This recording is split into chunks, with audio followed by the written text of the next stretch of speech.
Yo, yo, what's good, everybody? Hey y'all. Sorry for the wait. No, Wayne. When you ain't got no producer, you got to set up everything yourself. But I appreciate everybody that came and will watch or come through and watch the rewatch episode 200. We've been talking about this for about 2 months now. It's been a while. And I know people like, well, didn't you drop some episodes a couple weeks ago? I said, yeah, I dropped some episodes, but they want episode 200. That part? And I'm mad because we got a middle shot, and the middle shot is not shot right now. But we got 200 right here, as you can see on the balloons. But yeah, man, appreciate y'all. We're going to actually give the fans some time to come up and rock with us, either be in the middle or the end. But got some interesting topics, really. We do. A lot of fun ones. But first, you got your thing? Yeah. We're going to do it on the count of three. Okay. One, two, three. Happy episode 200. Oh, yeah, you do still got your hat on. Yeah. More power to you. I'm trying to be, a little festive. Hopefully I don't regret it when I watch the footage. I don't think so. Let me see. I think we either start off. Well, no, I actually had a couple of icebreakers. Let's get it. What do we have on there? Let me see. No, I love a good icebreaker. First is the Super Bowl. Lord. Shout out to the Seahawks for winning. I'm glad because the Patriots was frauds. They didn't really pay nobody good in the playoffs, and that's why they lost. And they also lost because Bo Nix was hurt. Okay. So I only watched for the concert. I might have watched like 10 minutes afterwards, but it wasn't an interesting game for me. did you? I ain't gonna lie. I don't know what the first stuff Bad Bunny was saying, but it was kind of fly. I'm just going to tell you, didn't understand anything he said, and that's okay. I was absolutely not bothered by it. I absolutely did a little shimmy, did a little 1-2, did a little two-step. Yeah. But I did get on TikTok after it was over to get, I knew people were going to do translations, so I did at least understand, what some of his music was about and what he was saying, and I rock with him. Yeah. Bad Bunny, yeah. Also, just to be a little messy, black people know how to speak in these universal languages. Before the game, they was asking Cardi B, what do you got to say to Stefan? And she was like, good luck. They was like, yeah, they beefed out. Absolutely. Man. She still kept it cute, though. We know how Cardi get. I think she left early, didn't it? I don't know. Oh, no, it was a lot of messy stuff. It was a lot of stuff going on, for sure. That boy was strapped up like a silent patient. But it's all good. It's all good. And then it's been a while since we actually been on here. It's been almost a month, right? Close to a month since we and you recorded. It hasn't been that long. It's been close to it. We ain't recorded this year? Or was it early? We recorded in January, early year? January. Because me and Nate was 3 weeks ago when you recorded. Actually, yeah. That was the 17th-ish. Yeah, somewhere around there. And I forgot about the Force finale. So, it's been so long ago, I don't know how interested people would be in it. But let me see if people I didn't know that was the finale when I commented on your story. I thought it was a meme or something. If people are, whether you're on Twitter right now watching this or you on YouTube, if you enjoyed J. Cole's The Fall Off, I want you to put a 1 up. That way I know you're still rocking with us. And also, all you got to do when you come into the stream is just hit the thumbs up button if you're watching on YouTube. It's the easiest way to let YouTube know people watching us and send traffic our way. That's all you got to do for episode 200. You don't even got to click the link that I got pinned in the chat to support the show. But did you listen to The Fall Off? No. A few songs, but no. I've been busy. I was about to say, so you're saying he put you to sleep? No, not at all.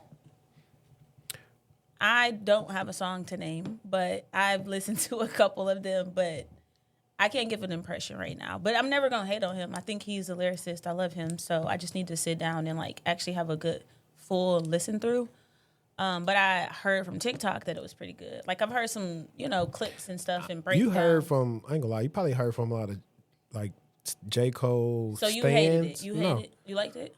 I think it's solid. Okay. I think he's a very capable rapper. I was expecting more. It's like he give more to his features. Somebody made a good post. They said, J. Cole make albums for his fans. Hate or love it, I still like K-Dot. and K. Dot do a lot of things and risk conceptually, but he will have some hits smacked in there and then some other stuff. So he will do that. With the J. Cole stuff, it's like, I know you're an exceptional rapper. I'm looking for... You want him to go harder. Some wow stuff. And I didn't really get that from the album. I made a comparison on my Twitter for people that follow me on Twitter. I said, J. Cole's The Fall Off reminded me of Shakur Stevenson being Teofimo Lopez. I expected Shakur to dominate. I wanted him to stop him. So I was expecting that next level if it's supposed to be your last album, because I already know you're good. Like, it's like if you get straight A's or whatever you do in school and the teacher expect that out of you. And it's like, okay, that's easy for you. I want you to try to do something else. Something different. Go get the Nobel Peace Prize. Like, so you want to hear him go hard about... No, it's just when you listen to the album, you'll understand. Like, if you go back and listen to all his stuff, you'll be like, yeah, he's very capable. Anytime you hear him on a feature, he's a very capable rapper. Like, but the difference is when he get on features, he on like different beats. Like, I don't know. It's like I said, it's good. It ain't bad, but it's definitely too long, and there's some songs that could have been done away with. But I mean, it's still a solid album. So now he's been driving around in a Honda Civic, selling his CDs and I pulling seen up that on fans. TikTok too, and he been checking them too. Don't come over here with all that foolishness. Yeah, for sure. But let's see. What do we have You first? said you had another icebreaker. No, you had some. You had the Apple Watch and the Oura Ring. Yeah, so if you have an Apple Watch and an Oura Ring, I would like to know which one do you prefer and why. I love my Apple Watch down, but I'm thinking about the Oura Ring and switching to that. So, yeah, I want to know what the people think if you have either or. The only thing I don't like about the Oura Ring is you have to buy the ring and pay a subscription month to month, and I just think that's a little OD. But, I mean, make your money. I get it. I haven't had a smartwatch in a while, but I I definitely... wouldn't appreciate buying an Apple Watch and then paying a subscription fee monthly, you know? It's already I would expensive have to enough. research them and see, like, what's the real benefit of getting an Oura Ring versus just going to sleep in your Fitbit or your Garmin or your... I mean, Apple gives you some good stuff, but a lot of people that I know personally who have an Oura Ring have been like, absolutely get it. It gives you so much insight. So, yeah, let your girl know what you think if you have one or the other. All right. So I think one of the... We can kind of wait until get into some of, like, the stuff that the title's about. I want to touch on something real quick because everybody has been going crazy about the Epstein files and all that stuff. Honestly, I hadn't looked at any of it. Outside of what I seen on Twitter, I haven't went to go find it.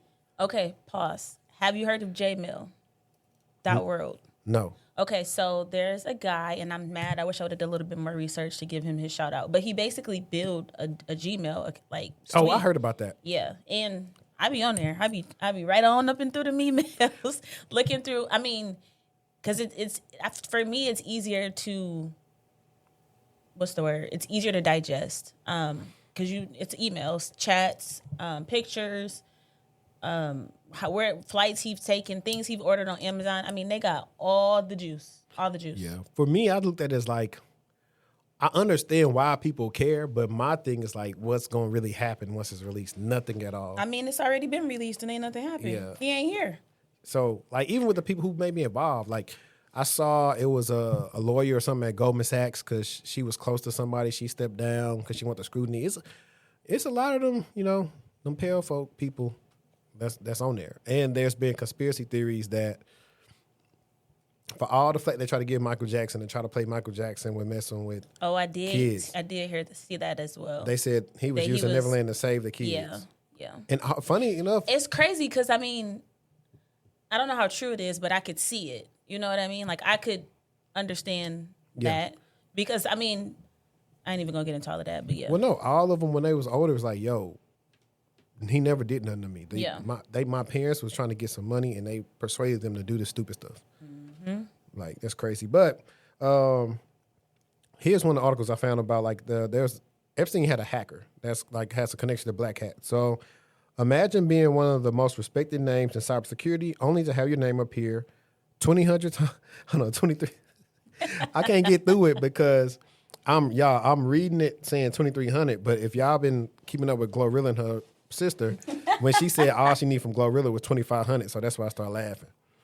But to imagine how your name appeared 2,300 times in the newly unsealed Jeffrey Epstein documents. That exactly is what happening to Vincenzo Lazo. I think that's how you say his name. Vincenzo isn't just some random script kiddie. He's the founder of /ID and a veteran of the elite cybersecurity circuit. But this week, he was abruptly scrubbed from the review boards of the world's biggest hacking conferences, Black Hat and Code Blue. Why? Because the DOJ just dropped a bombshell. According to investigative files, Lozo is allegedly the personal hacker Epstein used between 2014 and 2018. The reports claim that Epstein didn't just want a luxury, he wanted digital leverage. Informants alleged Lozo was tasked with everything from setting up secure communications to potentially more nefarious digital activities. Lazo is fighting back, though. He claims his interactions with Epstein were strictly professional business dealings and that he didn't resign from Black Hat, he was pushed out. This raises a massive question for our industry. How much due diligence do these big conferences actually do on their leadership? If the hacker for hire rumors are true, this isn't just a PR nightmare, it's a security breach at the highest levels of the InfoSec community. 2,300 messages is a lot. What type of business you need with 2,300 messages? And can he prove that it was only that? Probably not. Probably not. Personal hacker, though. You said that. Personal hacker. Haven't heard that term used before, but I just wanted to point that out. Yeah, it's like bro was on some like, if anybody's seen the show Found, you watch Found yet? I heard it was good, but no. It's where the people who've been kidnapped, they all have these issues with either they've been kidnapped or something happened to them, abducted as a child or a grown person, and they band together to go help other people that are lost and found. It's one guy who's like a hacker. He can't leave his house. Like he'll have a heart attack if he leave the house, like literally. I don't know what that symptom is called, if somebody want to tell me in the chat, but he's scared to leave the house. He's pretty much day hacker. Like he hacking the traffic cams and everything. So it's going to be interesting because this guy probably is one of one, and he probably know how to cover his tracks well, but there's always some residue left over in that, as we see with that. So definitely going to be pretty interesting to see how all this stuff play out as more stuff happens when we think about, like, I don't know, like, was the Bill Gates stuff, was all that stuff true or like? You don't even know what's true. That's what I'm saying. Like, people just throwing stuff out there. How do you know? Zero trust. Trust but verify. That was a good one. I still think about that joke all the time where you was like, GUIs you was like GUIs is DUI. DE&I, that was funny. That was funny. They are. I think that, you know what, though? All my life I thought about, like, wanting to be like a comic or do a comic set. I would probably love to do one on, like, cybersecurity, working in corporate, all this different stuff. I would try to figure out the material. Let me find out you finna be on, what's it called here? Hyena. What's Hyena? The little comedy club. I think that's what it's called. I ain't never been there. Yeah. It's actually fun. It's pretty cool. Maybe having some good folks there. It's been a couple times. Last thing I did for a comedy club was freaking improv in Addison. I've been there too. Yeah. I saw D. Ray Davis. Oh, was he good? Yeah. Funny. All right, what we got next? What you got next? Should I start him off hot? Yeah. Yeah, let's talk about the AI safety leader at Anthropic. So the story is a senior AI safety leader at Anthropic, that is the company behind Claude, has resigned and posted a letter with a pretty heavy line. He said the world is in peril. He also said he's stepping away from the industry to focus on writing poetry and moving back to the UK for a while. Now, before that becomes a meme, the reason this is news is because he wasn't a random employee. He led safeguard-related work, and according to reporting, his work touched topics like why AI assistants can get overly agreeable with users, AI misuse risk like bioterrorism support, and how AI assistants might change human behavior over time. And in his letter, he's basically pointing at a bigger tension that's been sitting in the AI industry for a minute, which is the difference between we care about safety as a mission statement and what happens when you're under pressure to ship, compete, and grow. Now, I do want to be clear. I don't really want to scare folks. This isn't like a panic story. This is definitely a pay attention story, because when people who work on the guardrails leave loudly as he did, it's usually a signal that the internal push and pull is starting to get a bit more real, maybe even more aggressive. So his resignation happened in the same window as another big conversation, ads and AI. So Anthropic has been publicly taking shots at OpenAI over the idea of ads showing up in ChatGPT, like Super Bowl ads with the line, ads are coming to AI, but not to Claude. OpenAI Sam Altman clapped back and basically said that he basically called the ads misleading, and essentially the internet did what it does. But the grown-up part of this conversation is really how a product makes money shape how it behaves. When the why can't I read today? When the business model changes, the priorities can change, and that's not coincidence. It's really just economics. So what I think people miss when they hear ads in AI, like, oh, I might see a banner, it's not really the incentive behind it, because with that advertisement, what we typically see is that platforms are trying to optimize things like more time spent, more engagement, smoother persuasion. And if you hear that and you're like, well, that just sounds like social media, that's exactly what it is. So researchers are nervous about repeating that cycle with something people talk to like a companion, which we know people do. So what does this mean for regular folks who are trying to basically just live life and use some of these AI tools? Make sure that you're treating chatbots like tools and not like confession booths. If you wouldn't put it in a work email, don't put it in a chatbot. Not your deepest trauma, not your relationship secrets, not your job's confidential info, none of that. Secondly is you want to make sure that you're paying attention to the product tier you're using. If something is free, it doesn't mean that it's bad. It just means that somebody is paying, and the how in that situation matters. And then number 3, be mindful of the emotional hook. If a tool starts to feel like the only thing that understands you, then what that just means is that you need to take a step back. I just want to keep you protected there. So for the folks that are in tech or trying to break in tech, how that translates to maybe some career advice is this whole moment is really just about AI governance, model risk management, privacy and data protection, and security controls, most importantly, for AI tools.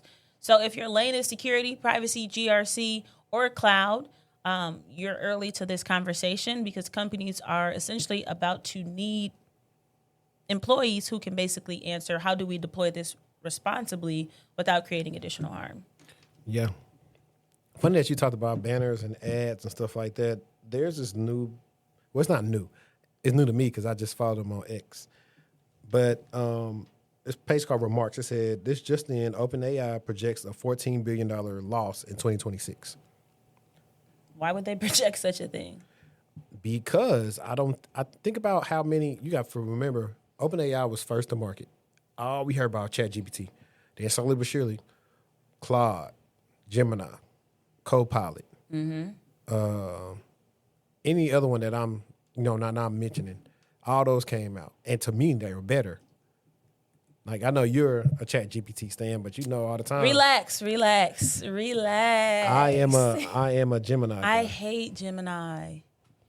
When I was trying to get it to play around with the pictures, it was just making it was like I think it thought that because I was trying to give it a reference of a movie poster that is, I don't know, but it was assuming that I was trying to get it to create an AI character of a celebrity. And I will say that chat don't care what you put in there. It's not going to give you that feedback that I got when I was in Gemini. Mm-hmm. Do me a favor. Yeah. Touch the pull-out screen. Just touch it. Okay. Touch it again.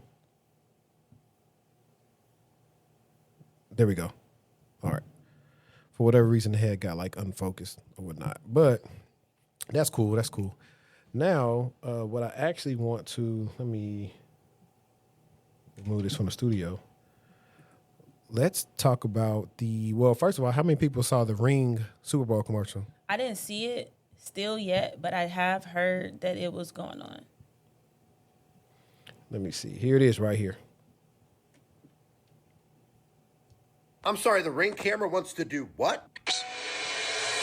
Until now, One post of a dog's photo in the Ring app starts outdoor cameras looking for a match. Search party from Ring uses AI to help families find lost dogs. That's straight up surveillance state. They are using dogs and dogs going missing to launch into a complete, utter surveillance state. And with ICE patrolling around and having their budget, abso-fucking-lutely not. Everyone should get rid of Ring, go to a new company, whatever the fuck. Ring camera ain't it. Wait a minute. Hold on. Huh? Yeah, so from that, everything broke through. I don't know why they thought that was a good idea. Because with all of the publicity that they done had with people's cameras and rings getting hacked and in mass amounts. But honestly, the crazy thing is they can just say they not doing it, even though they are. All these things are connected. This is exactly why I don't want a ring camera. I don't know if we really got any guardrails around IoT. We don't. Because they can because always it's say, so old. Because that's just like the whole issue is separate but different. I mean, separate but similar. The issue with Microsoft Windows and allowing federal law enforcement to get access to your machine through BitLocker. It's similar but different. But we don't even know because there's so many different companies that have this. So now, if I'm a company, I'm banking on privacy and say, hey, you got to get up there like Suge Knight. If you don't want nobody all surveilling through your camera, looking at who come to your house and all this AI stuff, come to so and so. That's what I would say. Because that would actually be a fire commercial. Yeah, because they just thought about all the different. Everybody been trying to go viral with the jingles now. Mm-hmm. Ever since the little girl got paid for. Did you see the Vaseline guy, the black guy? I seen it. Yeah. Did they respond? Yeah, they flew him out somewhere. I don't know what happened. I don't know, but but they flew him out and he was singing a song and he had some bedazzled Vaseline. What's the word? Memorabilia. There we go.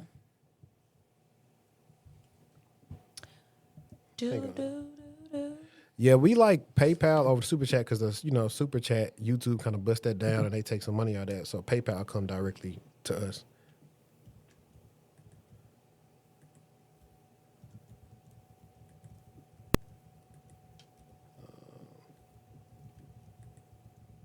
That remind me of the little girl, Dr. Pepper, baby. She was it's good and nice. Do. I had some Dr. Pepper right after that. But after the whole fiasco with Ring, you had Amazon Ring just learned a very expensive lesson. You can't market mass surveillance as a neighborhood pet finder and expect people not to notice. During Super Bowl 60, Ring aired an ad for a new feature called Search Party. The premise seemed innocent. A family loses their dog, and the neighborhood's AI-powered Ring cameras automatically scan the streets to find it. But privacy advocates led by Senator Ed Markey immediately sounded the alarm. They called it surveillance gaslighting.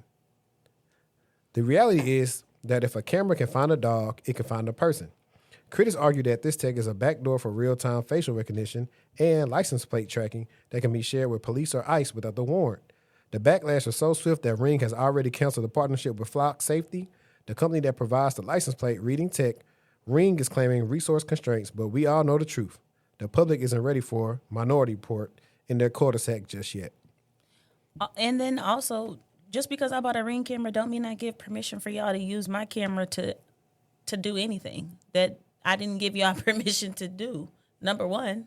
Yeah, man. And then do you know how much money they spent on that commercial? Just for it not to be that, like, why didn't they do a study group? Why didn't they do a test group to gauge how people were going to react? This is the results of not having good DEI. Because if a black person there and they can be honest, they gonna say that ain't no way. This ain't it. Yeah, period. This ain't it for them. Especially knowing that they done had all these incidents of compromise or data breach, theft, or whatever we want to call it. Yeah, nah, for sure. Like,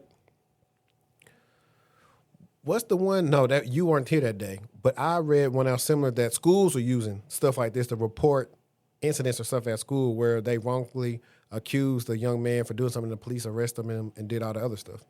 This ain't gonna be no different. Mm-hmm. And like I said, recognize a person. The way to gauge it as a dog. And then tomorrow it's going to be a human. Yeah, you know, and if you're wanted. And just take it off ICE stuff. Police. Hey, are we looking for a black male with a hoodie on, suspicious looking? Mm-hmm. Okay. Flock Safety.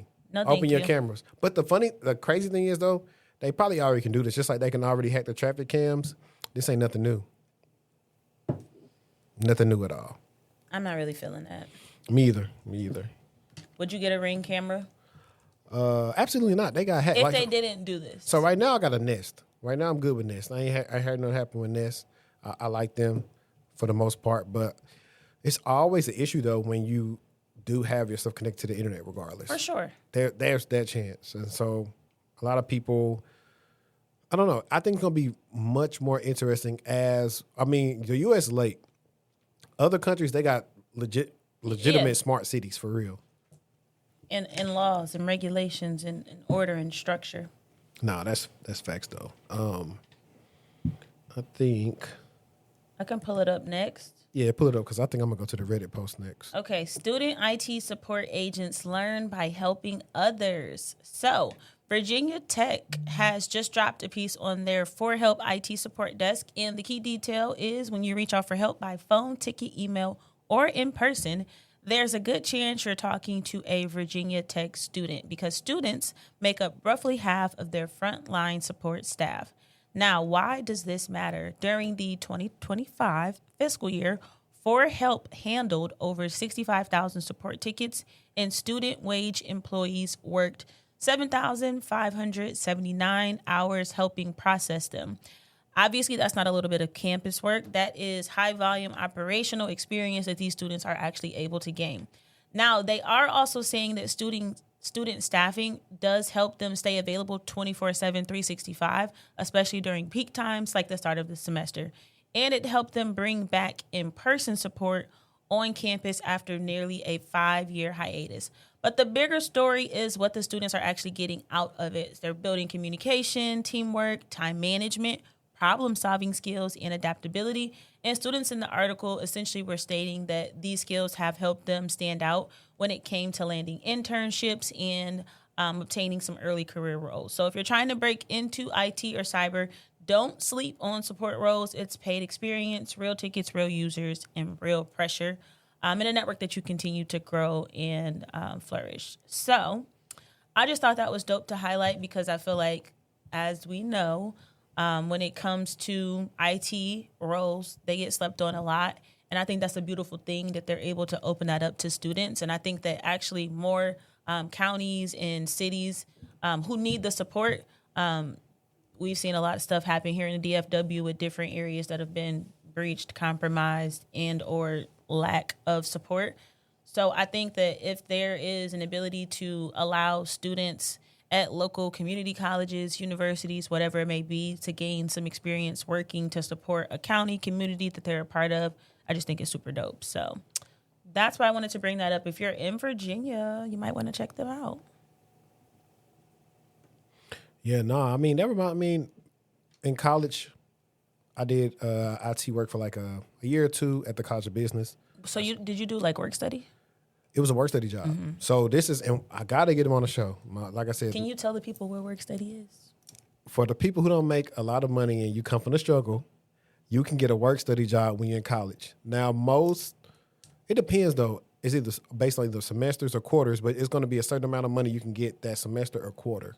And 9 out of 10, you only want to work like 20 hours a week. Mm-hmm. And if you got a good boss that you're working for, and they know you're busy with school and tests and stuff like that, they be like, hey, don't even worry about coming. They just like, just put your time down so you get your money. So that's how he used to do it. Well, think about it. It's not coming from, I think it's federal. I don't think it might be coming a little bit from the school, but it's like, hey, these are not hours that I have to do from our budget. It's like a whole separate budget. So he's like, get your money. Like, make sure you put your 20 hours down. I will say, for the month or for the week. I never did work study, but a lot of people that I know who did it, they were able to have a lot of flexibility and like do homework and things like that. Most of the people that I know were like in an office, not really doing much, or they were like working in the gym or like the fitness center on campus at the front desk and checking people in and stuff like that. Yeah. Yep, at the intramural. Dang, I'm trying to find some. I'll find it in a second. So I've been on Reddit lately. Which one? I mean, like, not which one, but like... Just different ones. It'll tell me different things. I had one that we should talk about HR. Everybody always think HR is to help them out, but it's really to help the company out. And so I want to tell this tall tale. A friendly warning from someone in HR. We are not on your side. That's what it say. I need to get this off my chest because I see this happening all the time. People think HR is there to help them, but that's a very dangerous misconception. I work in HR at a large company, and I watch this play out from my desk every day. When someone comes to complain about bullying, discrimination, or anything else that crosses the line, our first priority is always to figure out if this could turn into a lawsuit against the company. Protecting the employee is not the primary goal at all. After we make that assessment, we usually go down one or two familiar paths. Start building a case against them to find a reason to fire them, or make their life a living hell until they get fed up and resign on their own. I've seen this happen more times than you can imagine. So, what should you do when you face a major problem at work? First, never report anything verbally. Don't do it orally. Instead, write a clear email explaining the situation to your manager in HR, and always BCC your personal email in the email with a simple question. How does the company intend to handle this situation? Now, I will say, in my experience, like, you could be careful with trying to send something from the org to your personal email because it may not get there. Cute little DLP. Just know that much. HR will likely try to call you or set up a meeting. They hate leaving a paper trail. You can agree to the meeting, but you must send a follow-up email immediately afterwards, summarizing everything that was said and any promises that were made. And again, BCC your personal email. They may try to intimidate you, asking what you want or if you're looking for financial compensation. Don't fall into that trap. Never resign. That's their dream scenario because it absolves them of responsibility. They may also dangle a severance package to get you to sign away your rights. Don't sign any papers before speaking with a lawyer specializing in labor law. Your case might be strong and worth much more than their initial offer. The bottom line, HR's job is to protect the company from you, keep a paper trail for everything, and don't let them pressure you into resigning or signing anything without consulting a lawyer first. And here's a little inside secret. It's even worse for us. The most vicious I ever seen the department get was when an HR employee themselves reported a problem. Honestly, it gets very ugly. Take care of yourselves, everyone. That's why the company pays for HR and the workers pay for the union. If HR was intended to benefit employees, the companies would have found a way to make workers pay for it. It is very important to take precautions and not trust anyone, and to always take precautions such as keeping your resume updated, following the job market and available jobs as they come, and knowing the available tools that can help you during an interview. Among them is Interview Man AI, which helps you answer the difficult questions in interviews through a hidden window that gives you a real-time response. This is very useful if the person actually possesses the skill but feels nervous during interviews. Please don't trust any part of the company. I'm not mad at it because people do need to hear that. Because I feel like people that look like us love to, I'm gonna go to HR.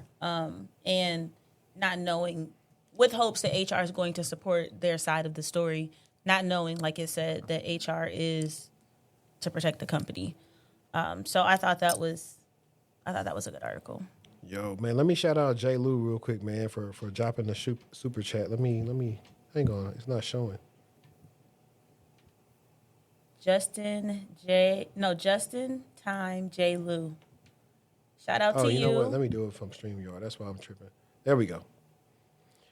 Congrats to making the 200 episodes, y'all. What y'all think of companies penalizing applicants for using AI? Also, this 29 or 39, LOL, if you know, you know. That's a good one. I'm going to start the second part first, J. Lou. I'm going to say, I think I actually enjoyed 29 more on the second and third listens because it seemed like it was a little bit more cohesive, even though he was snapping on a couple of joints on 39. Secondly, for the companies penalizing people for AI, they're really not penalizing the people like if you're using AI for your resume. I mean, they do want it to be decent. I would say that much. However, and I've talked to people in interview processes when it's hiring managers, they're saying these people don't even attempt to try to interview or do anything the right way. Yeah. So back to what the HR person was saying using this interview man thing, don't use that. Because now, like, I had to do an assessment the other night. I had to show my camera and had to record my screen.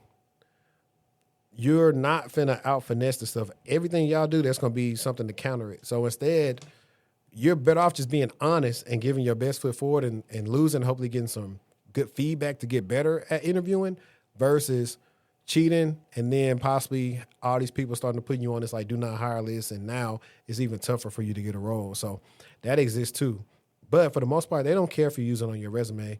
It helps you tailor it, and as long as it's not like too generic. I think some people go overboard with it because everybody's resume start looking the same. That's what I was. So don't have your resume read like a job description. Like make sure it's unique. But yeah, That's exactly what I was going to say. I think that when you can tell that none of it is self, I don't know the word, that you didn't put any effort to changing anything. You just literally pasted it into AI and copied it right onto your resume. It'd be pretty obvious. You can absolutely tell, especially because it typically repeats the same terms and verbiage, and it describes the impact and things the same way, even though they're different roles. So I think that is like the part that they're quote unquote punishing. yeah, no. But I'm going to say, I haven't listened to the J. Cole album, but I'm just going to pick one. I'm going to pick, which one was he talking, where he kept calling that guy the bad word? Poor thing. Yeah. Which one is that on? I think that's Diss 29. I think. Whichever one that is on is the one I'm You voting know, for. so the song I just put on my story, that's on J. Cole too. When he said, "Who the one that put the city on?" Yeah. That's him. Like I said, excellent. Like I'll tell people now, I've been to a J. Cole show. Excellent. Did I understand? Yeah. We'll go again. Yeah, for sure. Like it was the show when he came to Dallas where Thug was the co-headliner. So we got the rap. Like when I tell you, everybody got hyped the rap lifestyle, like to the top of the youngs. But the crazy thing about that Cole concert was that I told everybody, if I'm lying, hold on. Matter of fact, I'm hit the Kevin Gates. If I'm lying, listen, if I'm lying, may God strike my kids down. I told him, I said, hey, we not going to leave here until Cole do no role models. So everybody thought the concert was over. He said, hold on, it ain't over. And then he said, hey, put them fingers to the ceiling. And then that first thing first, Rest in Peace, Uncle Phil came on. For real. Yeah. So Period. Okay, so I have an article. It isn't one of our typical or regular articles. It is sponsored, written by the president of Optiv and ClearShark, which is a federal-focused security provider. So it's basically giving you an executive perspective to persuade agencies to basically take identity serious. And I've been talking about this for a while, so I'm excited to share this. So cybersecurity in 2026 is not about who can hack the hardest. It's about who can log in and look normal doing it. And that's why FedScoop wrote this particular piece. And they're basically saying that identity is the definitive defense for federal agencies. I personally think for everyone. So what that means is that the network perimeter or the castle wall isn't the main thing anymore, because we're not all sitting in the office. We're not all sitting in one building. We're not all sitting on the same network. We're at home. We're at the dealership. We're picking up our kids in the pickup line. We're doing a bunch of different things. And so the wall basically has doors everywhere. So the real question becomes, who are you? Are you really you? What are you allowed to touch? And should we trust this sign-in right now? And that is what we think about from an identity perspective. So if you're trying to break in to tech security, identity intra, we have Active Directory. What are some other identity provider solutions? Okta, Duo, Ping, just to get your head thinking. So attackers love identity because they don't always need some fancy exploit, which is typically what we see with CVEs. So if they can basically steal a session, if they can hijack a token, if they can phish a login, or basically bother you enough, which we call fatigue, into approving a MFA prompt, they're in. And once they're in as a real user, and everything that they do basically will look legitimate until it's too late. Now, the article is pointing out that AI makes this mess worse because social engineering gets faster and more believable, which means that the scam basically is able to sound cleaner or more realistic. So with that, the timing of this gets smarter, the volume of things go up. So we can't keep defending like we're still basically in 2016. So what do? What they're saying is to push a more dynamic identity setup, which I agree with. So from an identity governance perspective, making sure people only have what they need and access gets removed when role changes. You would be surprised at how many people don't do this. When roles get changes, reassess those roles that you have permission to. The second is behavior checks. Is this normal for this user? I'm going to give an example. If I never log in after 5 o'clock and then suddenly I'm logging in at 10 p.m., 11 p.m., 12 a.m., that should ring a bell or alarm in your EUBA, Entity User Behavior. Is it analysis system? It should ring that. Number 3 is adaptive access. If the risk looks too high, set up the verification or block it. So if the risk is too high, I might be required to perform another factor of authentication, or I might be blocked altogether because it's just too suspicious and that risk is too high. Now, why I think that this is important is if identity is weak, your whole environment is essentially mushy. The bottom line is security isn't just lock the network. It is actually controlling the identity and the access, because if the attacker can sign in like you, your tools are working against you. So when we think about zero trust, there are 3 core principles. If you know what the 3 principles are, what does this article highlight? Which one of those 3 core principles? We have verify explicitly. We have assume breach. And what's the third one? Why am I having a brain fart? Verify explicitly, assume breach, and least privilege access. So yeah, what do you think about that? It's conditional access. That's basically what they're talking about, and PIM and things like that. So if you work in an organization on the identity side, do you guys have dynamic conditional access policies in place? What do they look like? Are you blocking requests? Are you requiring them to perform additional methods to prove that they are exactly who they say that they are?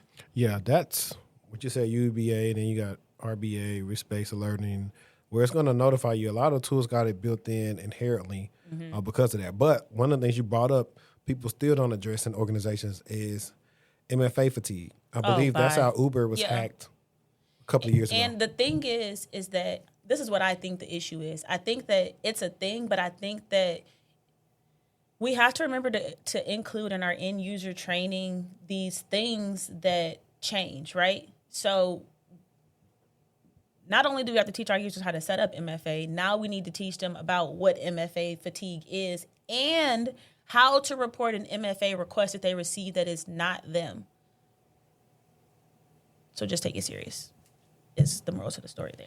Yeah, no, I agree. And there's some stuff that I can actually say on that, but it'll be pretty cool. But I will say companies are finally upgrading the way that they have people learn about security threats and security awareness to keep them more engaged, to make it fit today's times versus that same thing you do from the 90s, something boring. every quarter, every 6 months, it's the same thing. We just going our way through and like, hey, like, so they're changing that. So I will say that is cool on their end.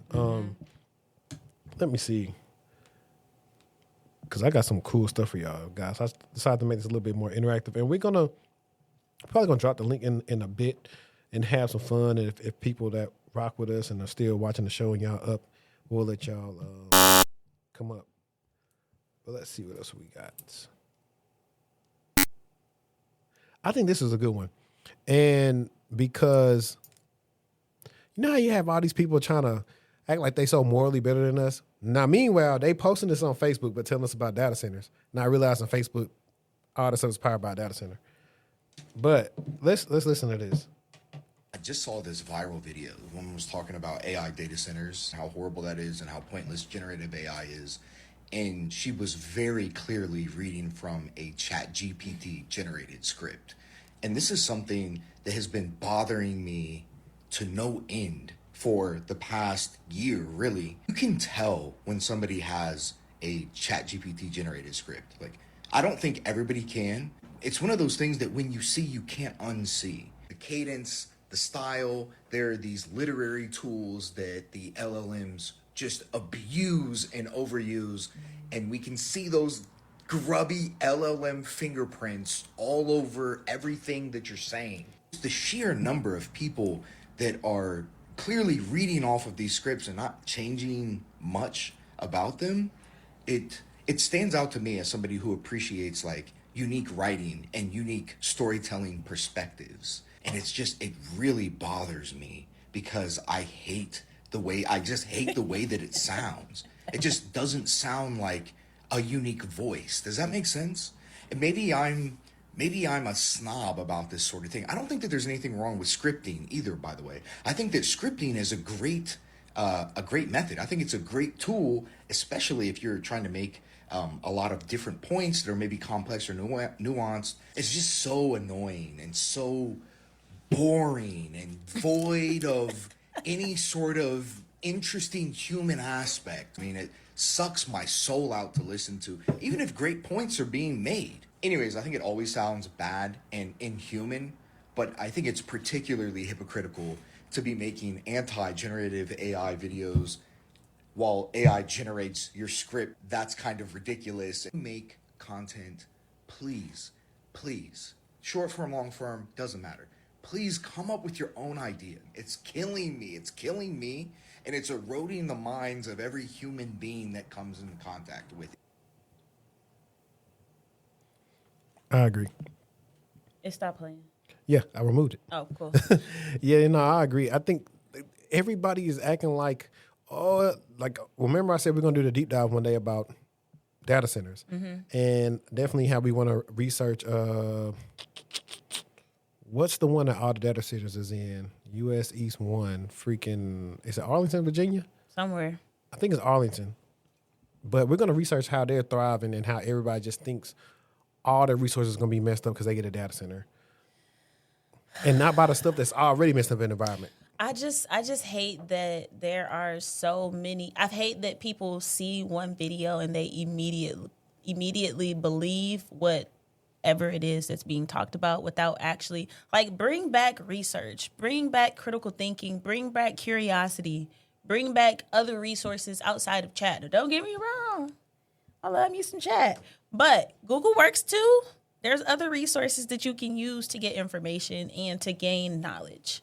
So I agree with him wholeheartedly. Yeah, and you can also, my friend Benny, I didn't share his because his was shooting at Deontay and the other Justin dude, where Justin is clearly using ChatGPT. Now, I don't know if he's scripting out his stuff and using ChatGPT to clean it up, or is he straight doing prompts and using it. But I can normally tell.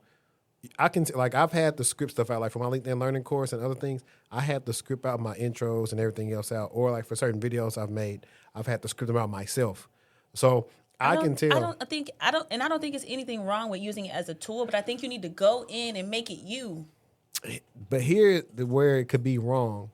If you using it and then acting like they're your thoughts, and like you are a subject matter expert on these things, please don't do the subject matter expert. And appear to be smarter than what you are. Yeah.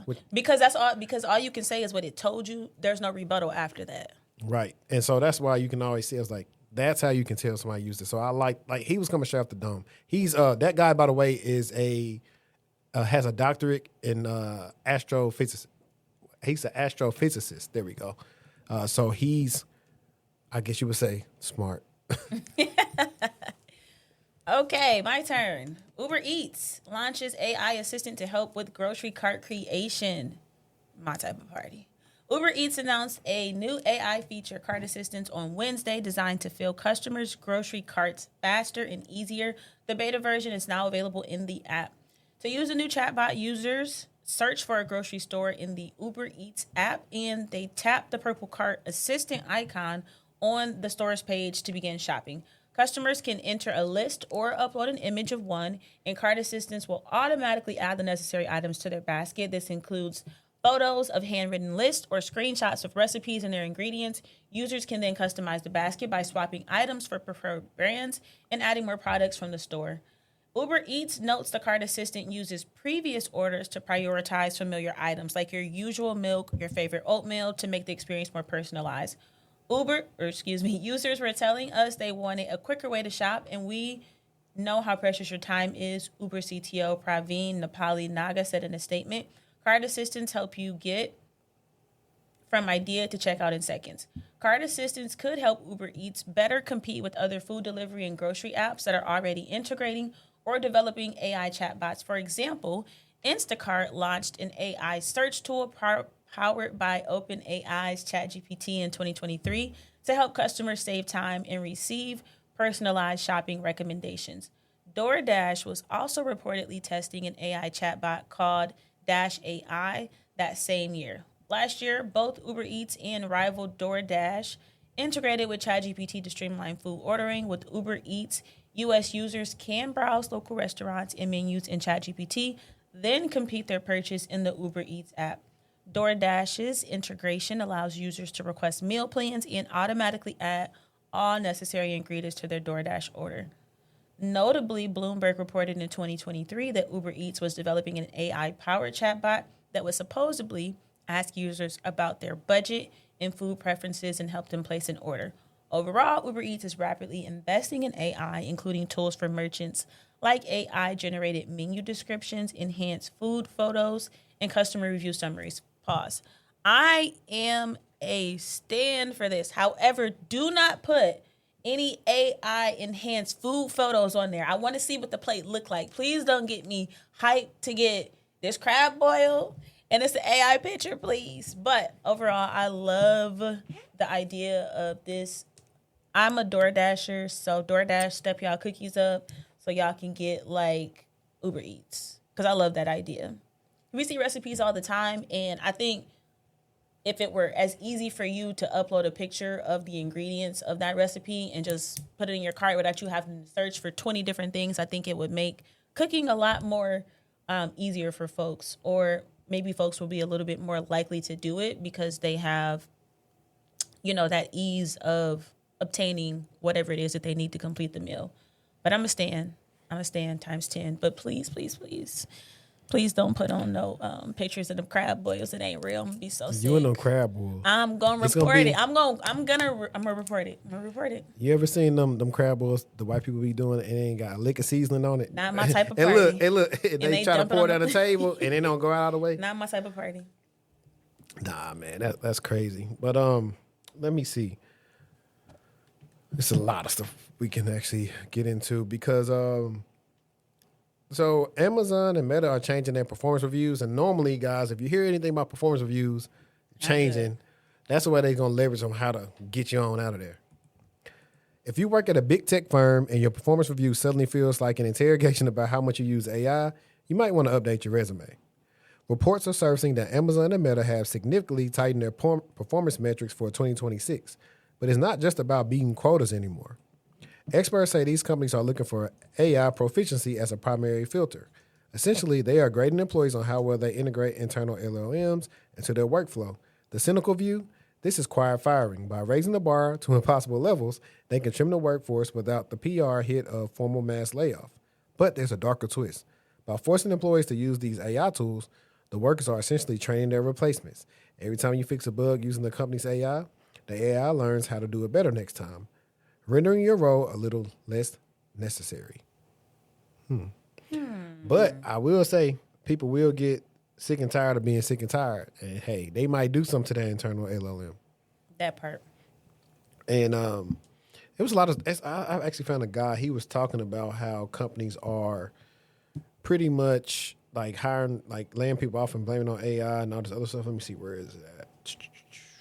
I do think that if you have AI tools in your company, at some point in the near future, it will become a metric on how much and often you're using them. So I think that it's better for you to get more familiar with these tools now before you are voluntoed and it's uncomfortable because you never really accepted that learning curve. Yeah. Free game. Actually, this one, I'm going to do the dude. Do you follow Josh Tech? Maybe. Anyway, he was working at Amazon and just got laid off. So I think this is actually funny. Well, not funny that he got laid off, but the way he be talking make it funny. And listen, I don't want to be messy, but I have to get this off my chest because it's still making me mad to this day. When I got let go from Amazon, I thought about all the cool times, all the fun times I had traveling, doing stuff cool. The previous Friday, the entire team got together, went out, had a great time, had drinks, stuff like that, got a little tipsy, got a little, you feel me? We had fun. Then that coming Monday, one of my teammates got let go. I was like, damn.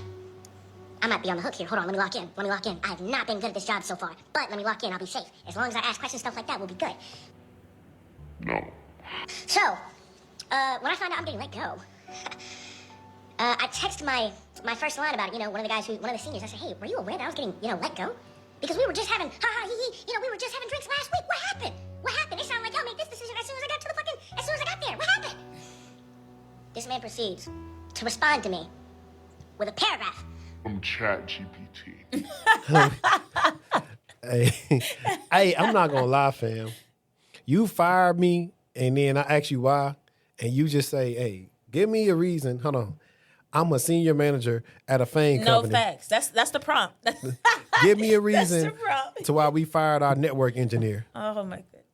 And if it's hooked up right, it probably can pull in the reason because y'all ain't got that data secured. Hey, tap into the API for Workday and pull out his goals and metrics and see what he ain't do and throw it in there. That's so sick. I'm sick they getting off like that. And then like for someone, that mean he ain't even try to make it sound. The prompt didn't say make it sound personable or. But I ain't gonna lie, when you work with certain people, you know how certain they people talk. Yeah, like, facts. come on, you ain't that. You don't even talk like that. You're not Stephen A. You don't go on tirades like that. Yes, I will say this again. He proceeds to respond to me with a paragraph from ChatGPT. I knew it was ChatGPT because it had them dashes in it. And it didn't seem human. He didn't take the dashes out. I'm cooked. I didn't even, and like I said, I'm not trying to be messy. I'm not naming names or nothing. I just like, damn. That's how y'all be? I could have swore we was homies. The way we was acting when we, you feel me? But no. Wasn't like that at all.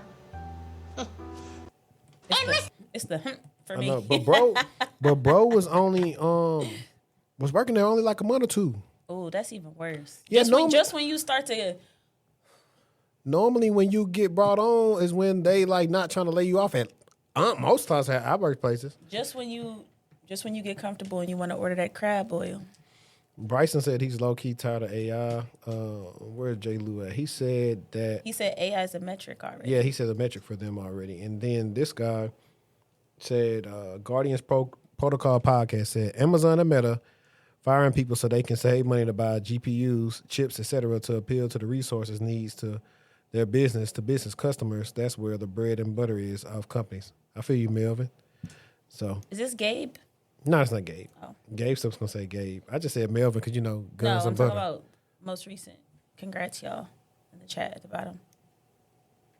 I don't see that. What's that on? In the comments. It should Yeah. be. That's Gabe. It gotta be. Yeah, it just came through. It Hey, didn't, Gabe. it didn't show me through StreamYard, man. Appreciate that. It's like delaying coming up on our end. On the StreamYard end. And then there was another guy. Let me see. This one right here. People are getting fired left and right, and their bosses are blaming AI, right? So you had 16,000 people laid off at Amazon.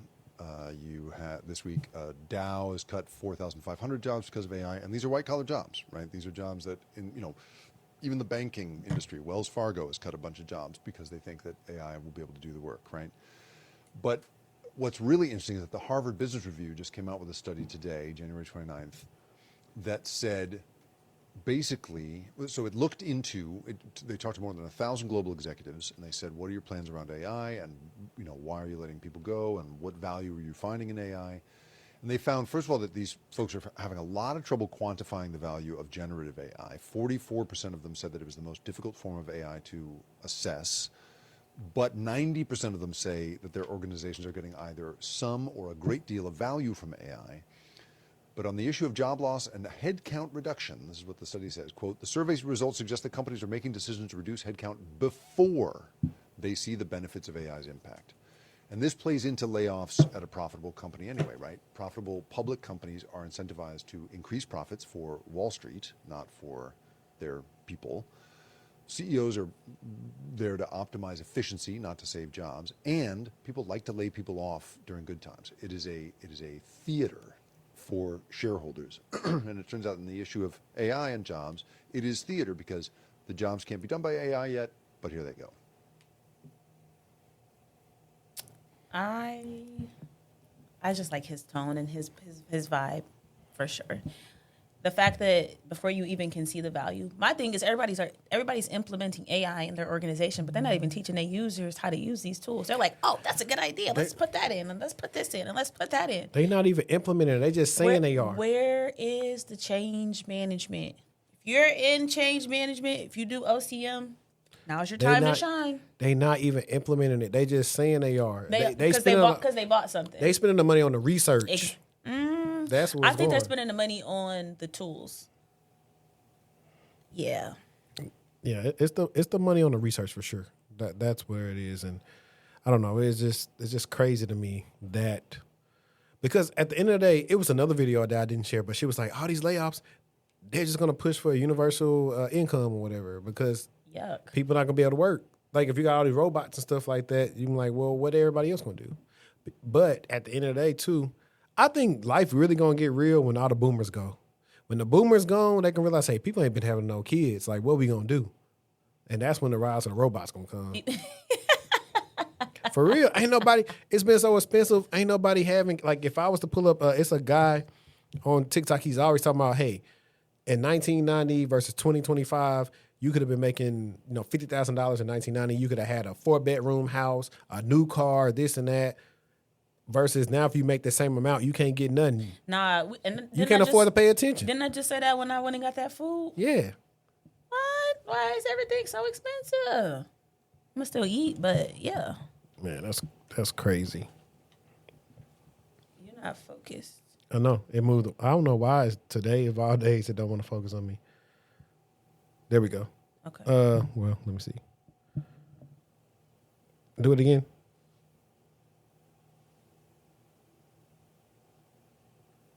All right, there we go. Okay, cool.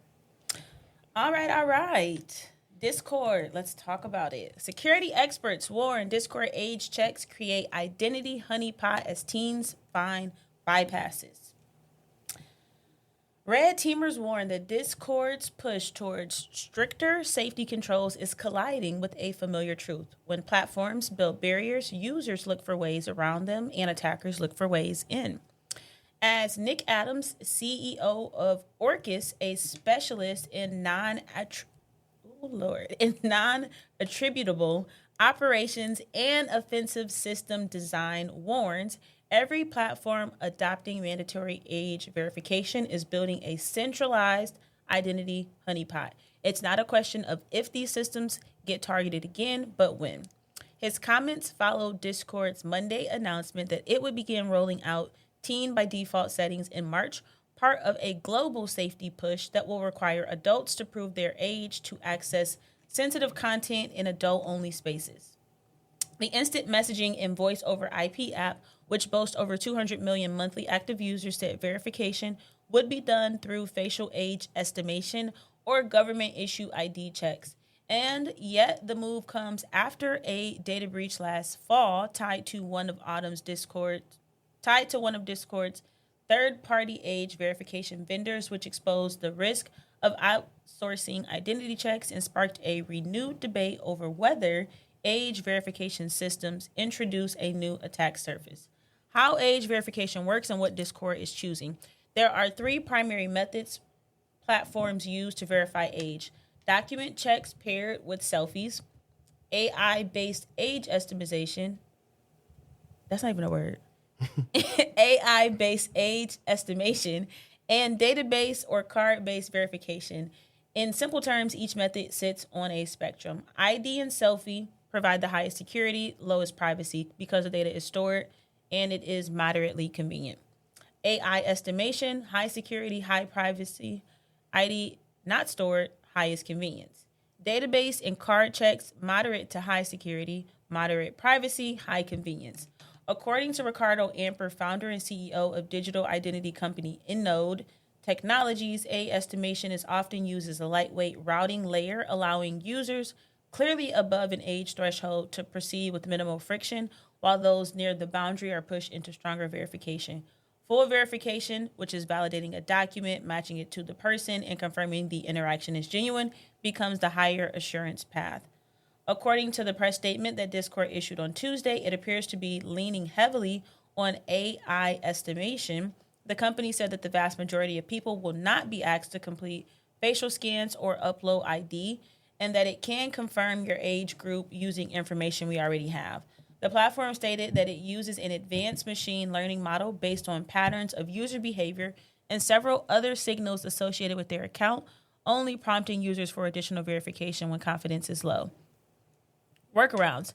Security researchers say age verification systems are often built for compliance rather than adversarial resistance. An offensive security engineer specializing in privacy and adversary simulation said many implementations assume rule-abiding users rather than determined ones.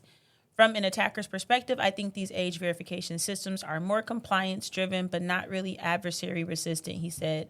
The threat model assumes that adversaries are just casual underage users who will follow the rules, but in the real world, that's not the case. The target here are determined teenagers who are curious and who have access to the internet to various forums where there are a lot of bypass techniques. This article is so long. At the end of the day, I just think that the day got to end. The day got to end. I'm done with that article. It was so long. But I do think that it is important for us to acknowledge that if I'm a bad actor and I know that you are collecting forms of identification, why would I not try to see if you ain't got your security over there tight, you know?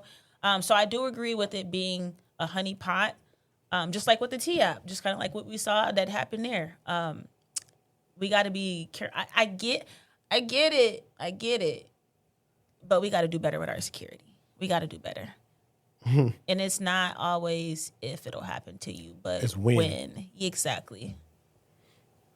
Dang it. I just realized I erased whatever I had for a movie quote. I think earlier I had, you seen Blank Check before, haven't you? Yeah. So Disney. Tone Loc is Juice on there. Mm-hmm. And he always talking funny, talking about, who's Macintosh? And the white guy's like, I'm Macintosh.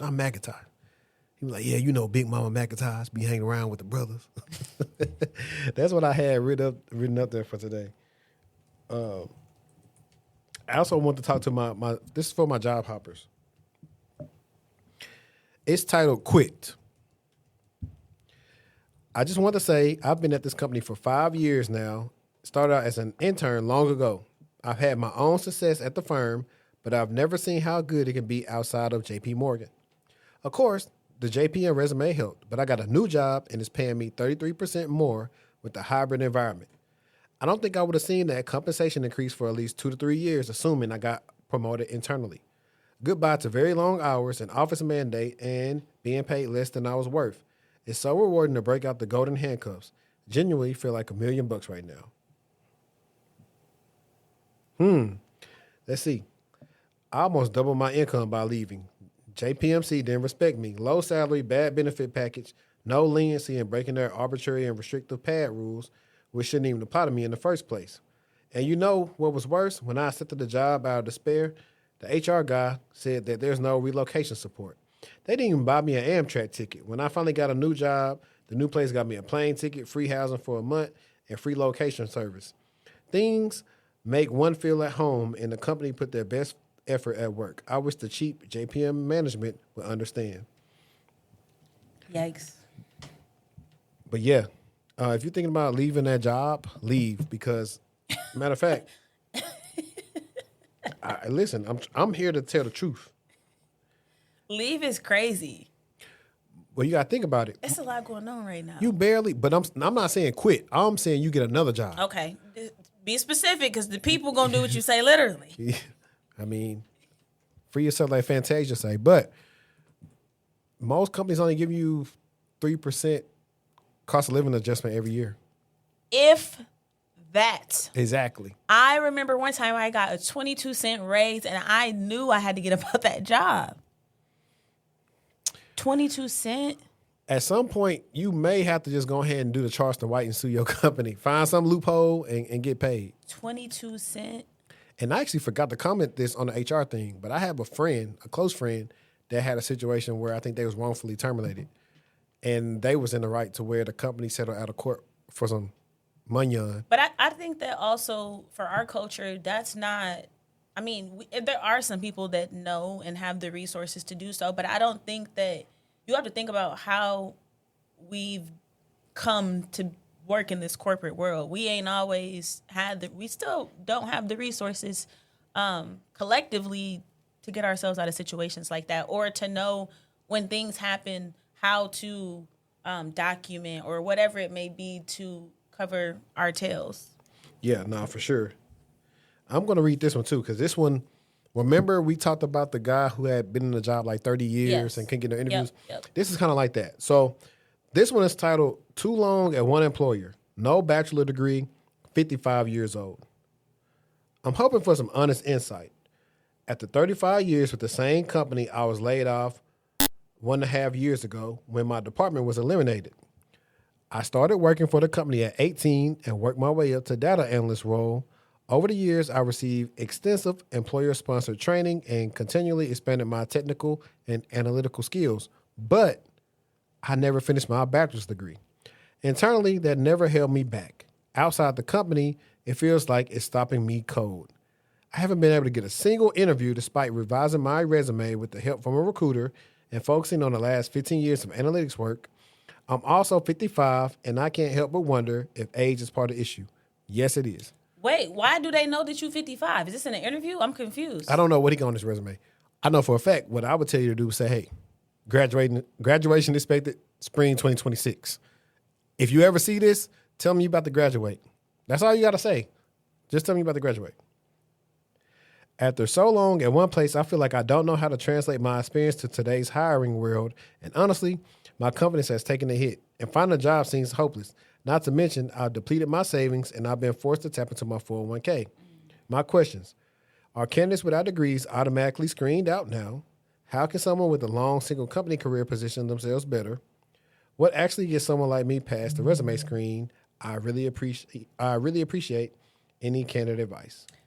I think that people that are that age sometimes don't know how to tell an impact story to what they're looking for today. Like, awesome, you got 15, 20, 30, 40 years of experience, but if you can't articulate that in terms of impact, not what you did, not your job duties, not your job responsibilities, but the actual impact story, your actual value, why do we want to hire you? I think that that's what it is. I think that it's less of a resume thing per se and more of you not telling the correct, I mean, it's still a resume thing, but it's more of you not telling the best story to sell yourself on a resume, because that wasn't something that they had to do back then. But now the way that we look and talk about and measure impact is completely different. So I personally think that that may be some of the issues that he might be experiencing, because that's typically what I see is people put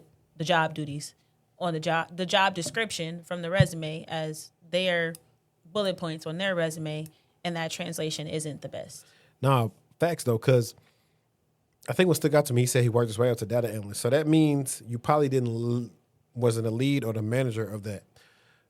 So, and we need to, somebody, look, even if you watching in the chat right now, put in here or remind us that we need to do a deep dive on discrimination, but not this discrimination from your resume. We need to research people who've been discriminated against once they get on the Zoom call. And that's hard to prove. That's a tricky one to prove that you were discriminated against when somebody said, oh, this person is 60. So, but if this person was doing something for 15 years, they're expecting, okay, a 15-year person should be maybe a mid, senior manager, director. But you should be sharp too. You should be sharp. Absolutely. That's why you have to. You can't be stumbling. Yeah, but that's why I tell people, hey, don't stop interviewing. That's a gem. That's a gem because getting a job is so stressful in itself. Once you get the job, you're just like, oh, thank God I got the job. Like, I don't got to do this anymore. And you don't remember to work that muscle. And it is a muscle that you have to work. Right. It's not the same. It's similar to, now this is different. Disclaimer, I'm not telling you to do this part. People who have been married a long time get divorced and they get back in the dating world. They kind of forget how to date or talk to somebody. So I'm not telling you why you married to somebody to go actually try to get numbers and talk to people. I'm not telling you that. So that's the difference between dating and all that kind of stuff. But that's like the similarity. Like you've been with one person for 20, 30 years. All the stuff that's happening now, you don't know nothing about that. And that's similar to if you 55, now you're trying to figure out how to even get attention. And if you ain't interviewed in 15 years, 10 years, yeah, that first interview going to be ugly. Right. So one person said, when you got years of experience, the hiring manager ain't worried about your collegiate status. It's not really the hiring manager, though. Some of these things are hard filtered out if you don't have your degree, if it's asking for a degree. This person said, thinking about making a hop, 10 years, CISSP, and they got me updating spreadsheets in a well-earned senior role. You must be seeing all the comments. Yeah. Okay. I'm in StreamYard. Okay. I think you could be in the background, too. I can't remember. Yeah. If I gave you access to that. Let's see. Somebody said, tell the man to bend the truth. Bryson said, definitely get your degree. And this is another, I mean, we've had so many episodes about this. And I said, go get your degree too. You have people on both sides of the fence. You have people that say, well, why everybody who telling you getting the tech, you don't need a degree, but they got that degree. And a lot of us say that from a standpoint, just playing, at least early on, beginning, you don't necessarily need it. But you should get it if you want to elevate. Because with all this AI talk we've been doing, now they are looking for the problem solvers and the people that can make impacts in other ways, that know stuff. They're not looking for the stuff that AI was replicating. They're looking for the people that actually know their stuff, that don't need to rely on AI to do their job. So that's all I'll say. But I wasn't finished with the Reddit. It was an update. The guy said, thank you for the advice. Yes, I'll consider finishing my degree and could complete in about a year. In hindsight, I probably should have pursued it immediately after the layoff, but at that time, I was grieving and not in the right headspace. My father had just passed after I cared for him for 10 years. He had Alzheimer's and was like my child. Losing him while simultaneously losing my 35-year career was a lot to process.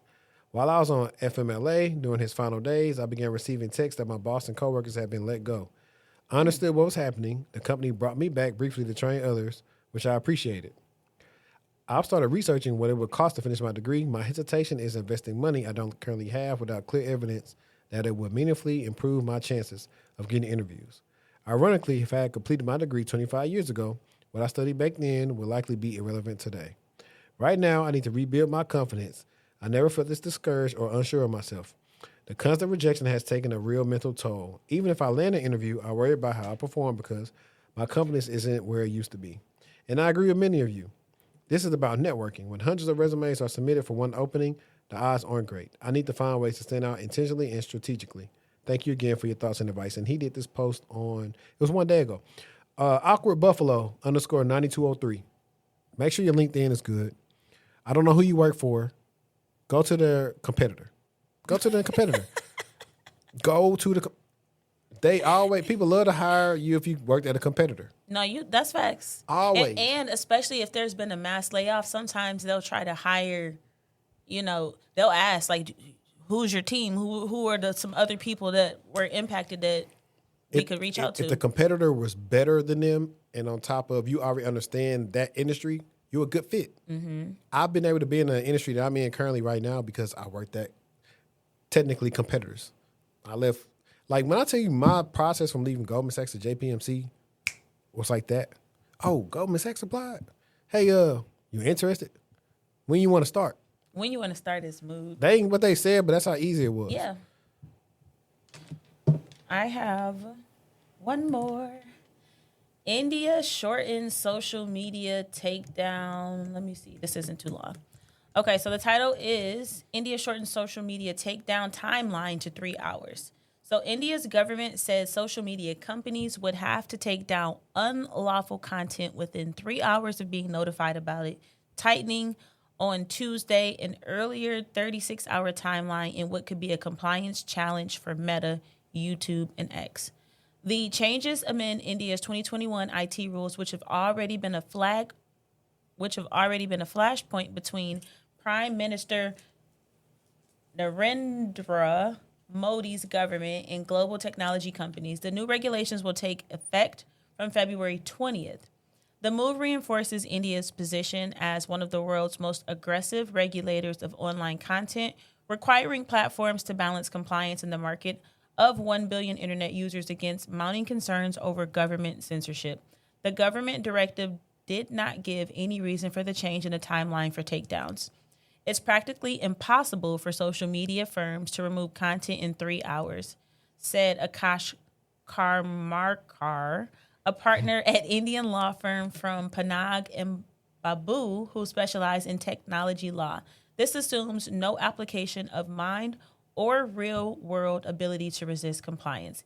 India has taken many steps to control online speech, empowering scores of officers in recent years to order content removal. This has often drawn criticism from digital rights advocates and prompted clashes with companies including Elon Musk X. Thousands of takedown orders. Facebook owner Meta declined to comment on the changes, while X and Alphabet's Google, which operates YouTube, did not immediately respond to requests for comment. There is mounting global pressure on social media companies to police content more aggressively, with governments from Brussels to Brasilia demanding faster takedowns and greater accountability. India's IT rules empower the government to order the removal of content deemed illegal under any of its laws, including those related to national security and public order. The country has issued thousands of takedown orders in recent years. According to platform Transparency Reports, Meta alone restricted more than 28,000 pieces of content in India in the first 6 months of 2025, following government requests it disclosed. This rule was never in consultation. International standards prove a longer timeline, a social media executive said, on condition of anonymity. The amended rules also relaxed an earlier proposal that would have required platforms to visibly label AI-generated content across 10% of its surface area or duration, instead mandating that such content be prominently labeled. What do I think about that? I'm not mad at what they're trying to do at all. I understand what they're trying to do. I think that the 3-hour time frame is a bit short, maybe somewhere between like 5 and 6, but also that would require companies to hire more people to review this particular content and respond to those particular requests. But I'm not mad, but 3 hours is like, will you get fined? What will happen? You know, outside of that 3-hour time frame, and if it is a monetary consequence, that's touchy. That's a lot of money we talking about. But I'm not mad at what they're trying to do because I get it. But 3 hours from somebody who works in tech is crazy. Yeah. Well, I mean, everywhere is different. We'll see. Yeah. Now, maybe with the acceleration of AI, they'll be able to take down stuff in less than 3 hours. So, that part. I'm finna drop the link for anybody who wants to. Oops. Let me make sure that's the right one. Double checking. Yep. Yo, so I dropped the link. If you want to join the live stream, the link is in the chat. Meanwhile, if you are up with us right now and you got a drink in your hand, whether it's water, soda, pop, whatever you want to call it, lemonade, go ahead and take a shot with us. Cheers! Episode 200.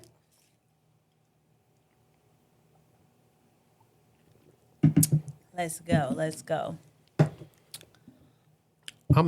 Before we get to the end, though, I feel like we got to give them a few Black History Month quotes from, like, it could be a movie or whatever, but just research that in your spare time before we close out. You said Black History Month quotes? Or, like, something in honor of Black History Month. They don't have to be Black History Month quotes, but, like, some NWA in there, you know. I instantly thought about Rosa Parks ain't doing nothing but sit down on a bus from Barbershop. C.J. Entertainment. Yeah. But I don't know. It definitely. I mean, if I you should have told me that because I would have downloaded the brawl with chairs. What's that? Alabama, or Mississippi. The who? Remember? Oh my gosh! When the dude brought the chairs out and they beat on people. Look at that. Dang! I know what you're talking about. I can't think of the name of it. Yeah. I know what you're talking about. Yeah. Kendra, we were just talking about you earlier. It was. You're gonna live a long time. What was I gonna say? Oh, I didn't tell you something cool. So I went to the National African American Museum, right? Mm-hmm. Guess what I got while I was there? A Basquiat sweatshirt. Okay.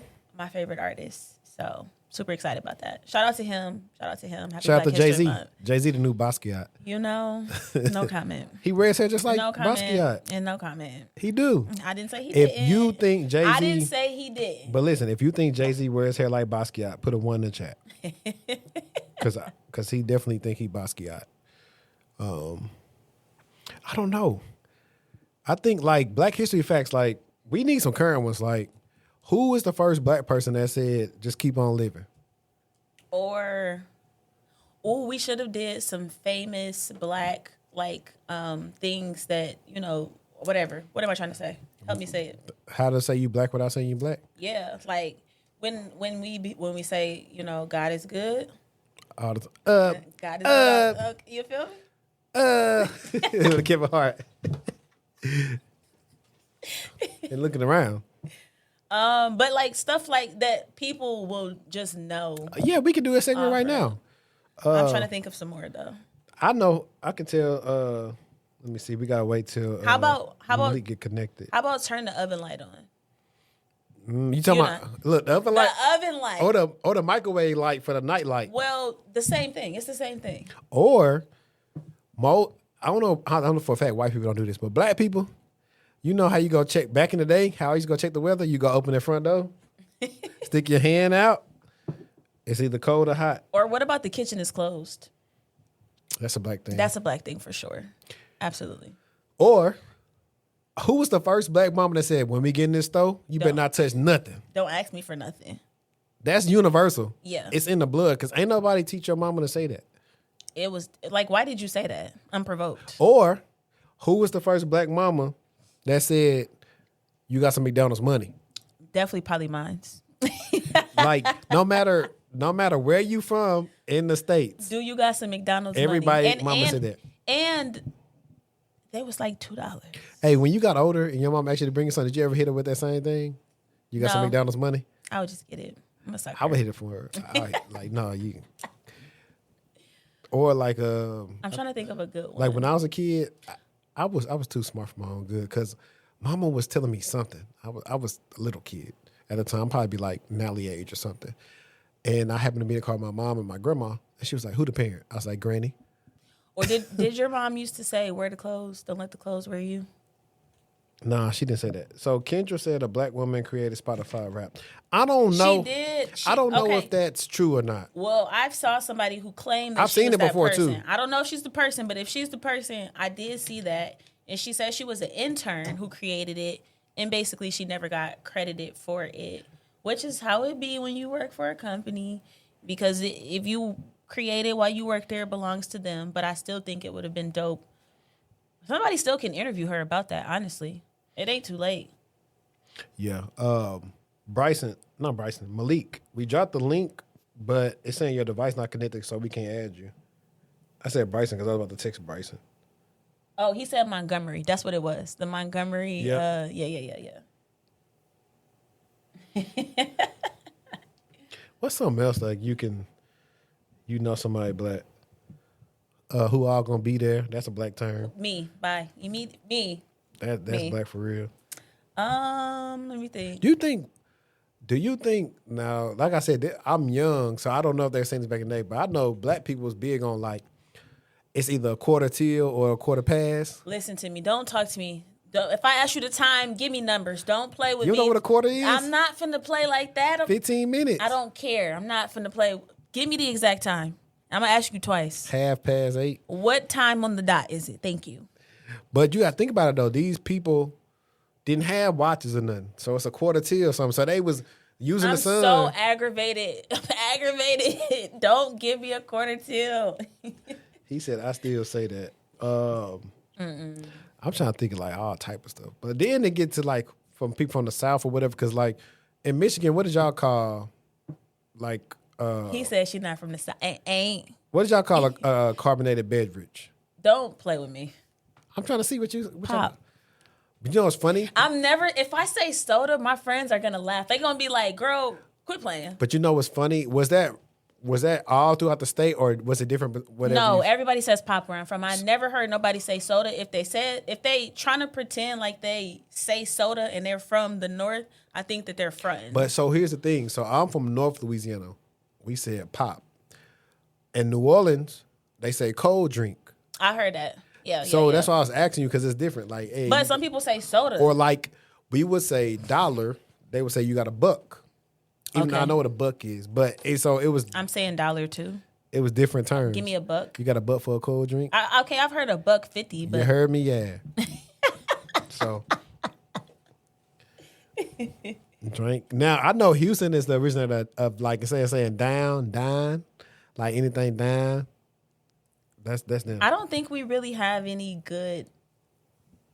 Well, I guess Yes, up sir. north, Detroit got a lot of lingo. Yes, I do. Yeah.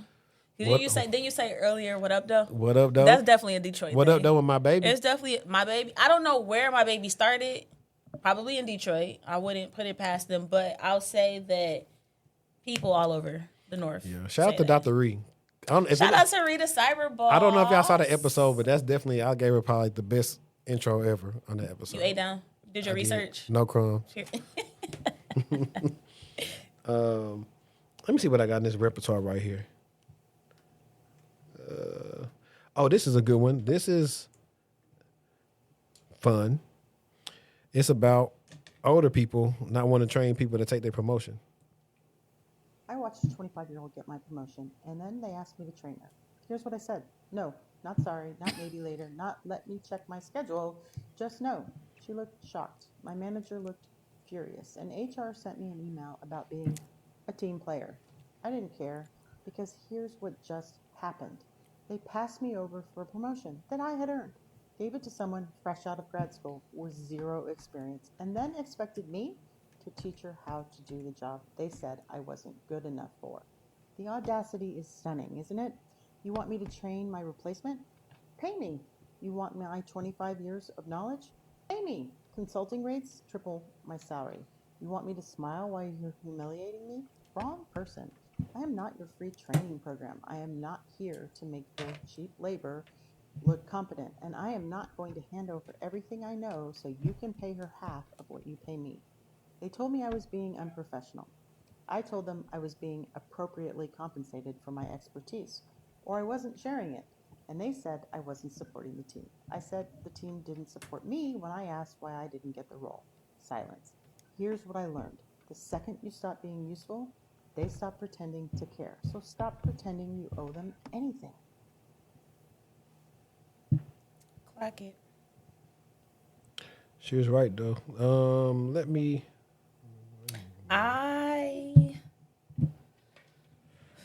add my guy Malik real quick to the stage real quick. Let's go. What up, Malik?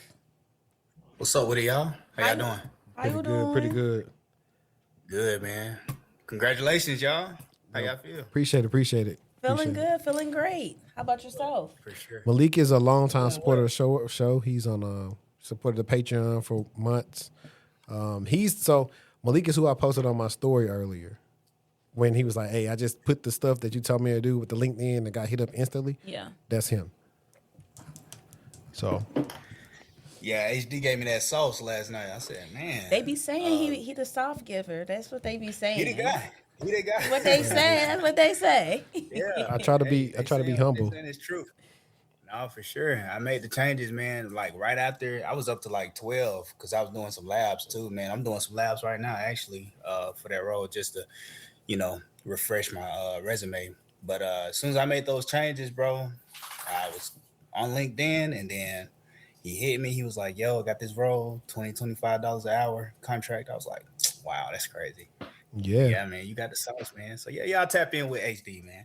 Yeah, because I mean, when I tell people to think about it, like, unless you got your resume on like Monster or Indeed or all the other craps where you're gonna get hit up with a lot of spam, there's no other place outside of LinkedIn where people are gonna search for your skills and hit you up.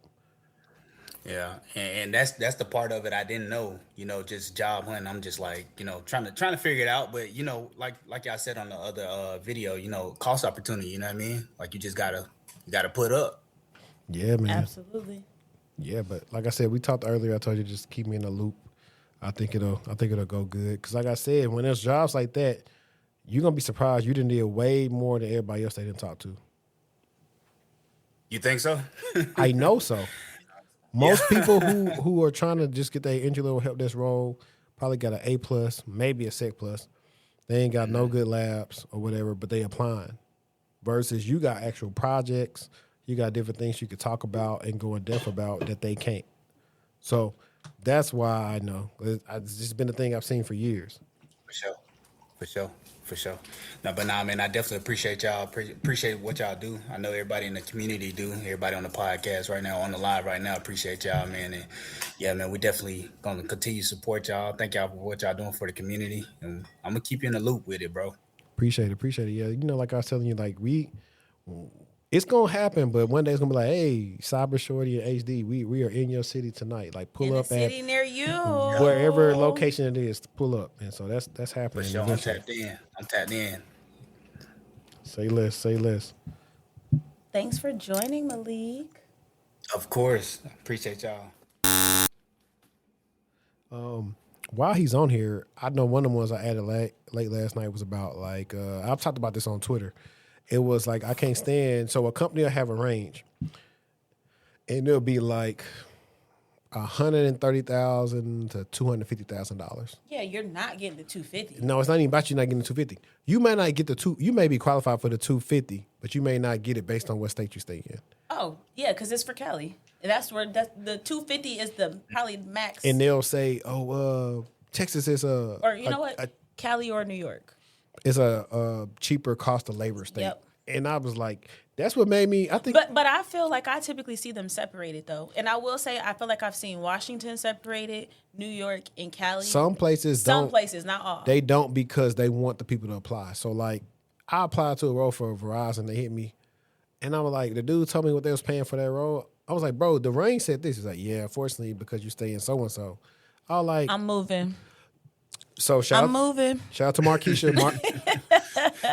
Markeisha and I will be doing a resume roast pretty soon. I'm gonna make a form strictly for that, so people can submit their resumes, and we'll be on live and roast the resumes. Of course, give them some feedback. But she was like, "Hey, just purchase a mailbox in the highest cost of living state, and say that's your address."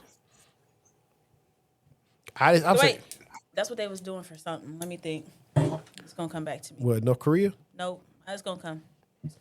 But I was like, you know what? I ain't never think of that. That's smart.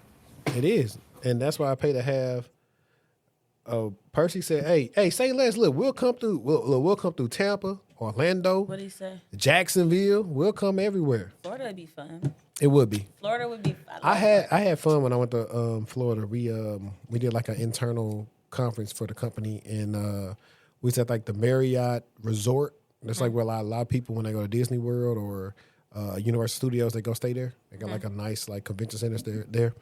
It was nice. Like you didn't really have to leave the hotel if you didn't want to, like low key. I love a hotel like that. Sign me up.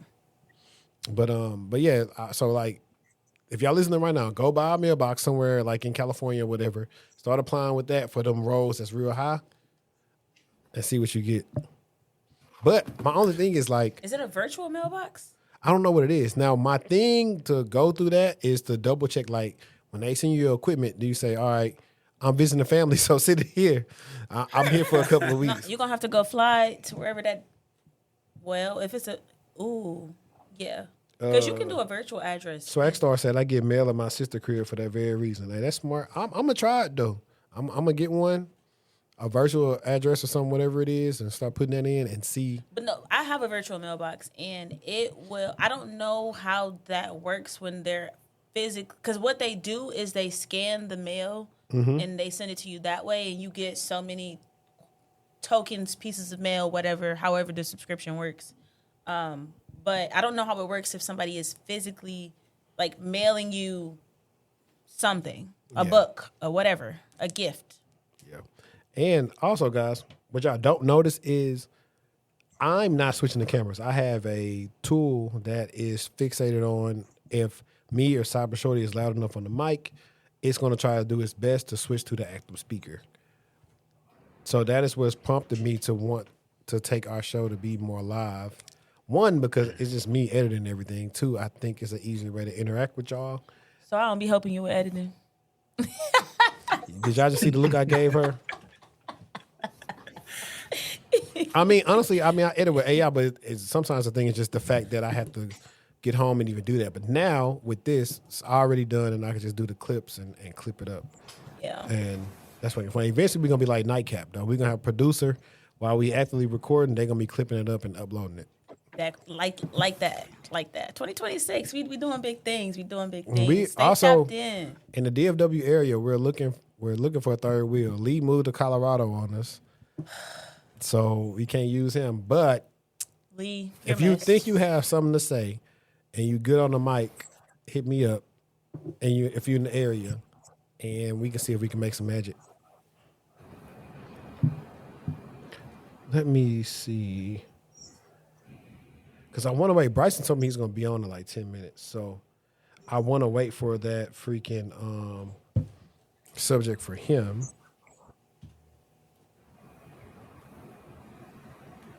Dang it. All right, so I don't have... Malik, you got special plans this weekend? Not really special plans. I'm going to do something at the house. Me and my old lady, we just had a baby. So Congratulations. Quarantining right now. Thank you. Yeah, it's been I'm tired, but and you in there laughing? All right. On the grind. Yeah. So I'll probably do like a little something, like a little dinner for her here, just show some appreciation, show her some love. Absolutely. How I didn't ask you when we was on the call, but how old is the baby? Oh, he was just born on the 18th of January. Oh man. Oh, so fresh. Yeah, Ain't even hit fresh, 30 days yet. Yeah, fresh. Oh, so you Fresh real cap tight. and all, man. Yeah, nah. I try to take the night shift for her though. You know? So I'm up and down the stairs, but I don't mind. I love it. You know what I mean? It's been great. Love that. What about y'all? Y'all ain't got no plans? What do I have planned? Yes, I do have plans. They're surprise plans, so I don't know what the plans are, but the plans are for tomorrow. Okay, so you getting surprised. I'm getting surprised. You're not doing the surprise. I'm not doing the surprise. Oh, you getting surprised. Okay. What you got up, HD? I don't know. What I've never watched all of Norbert, but what speech you say? How you doing? How you doing? I don't know what I'm doing yet, to be told. You asked me that already. I really don't know. Like, I got to put their stuff together. It's not built, but I got to put it in little bags. Yeah. And act like I ain't know it was there. And see how they like that's it. Tough. You got girls? You got all girls? 2 girls and a boy. My little boy is pretty much probably spoiled, to be honest. Okay. Ain't nothing wrong with that. Not too much on him. Well, he's the only one to where I had 3 months off of paternity leave to be with him till he was 3 months. So versus everybody else was shorter. He right on your hip. Yeah, he be like waiting, like, because I work the mid shift, so a lot of times if he's still up when I get home, he was going to the door trying to see like when I'm coming through the door. Like, hurry up! Actually, been waiting for you. Let me see. I am getting these 2 together while I wait on Mr. Bryson Tiller to join. Malik, what type of lab are you working on? So I'm in the cyber range right now, Josh Maddocore. I'm doing some vulnerability labs right now. Okay. Just some scans with Tenable and everything like that. And then shortly after, I'll probably do some Azure training. HD recommended yesterday, so. I am getting ready to take the AI 900. I'm late. Don't nobody judge me, but I scheduled it for the end of March, and that's what I've been doing, studying for that. Okay. Ready for it? No. But I will be. I will be by exam date. I think it's important to put a date on it. Otherwise, you're just talking. And I'm glad you said that because you're just talking. You a yapper. Not to make it happen. I've been studying for CISSP for like 2 years. I think I would do really good on the CISSP. I'm not gonna lie. I think I would do really good. I ain't said I would pass, but I said I think I would do really good. I ain't there yet. Still a How baby. long is it? I'm gonna look it up. Let me see. While we talk about, I want to talk about Mootbook real quick.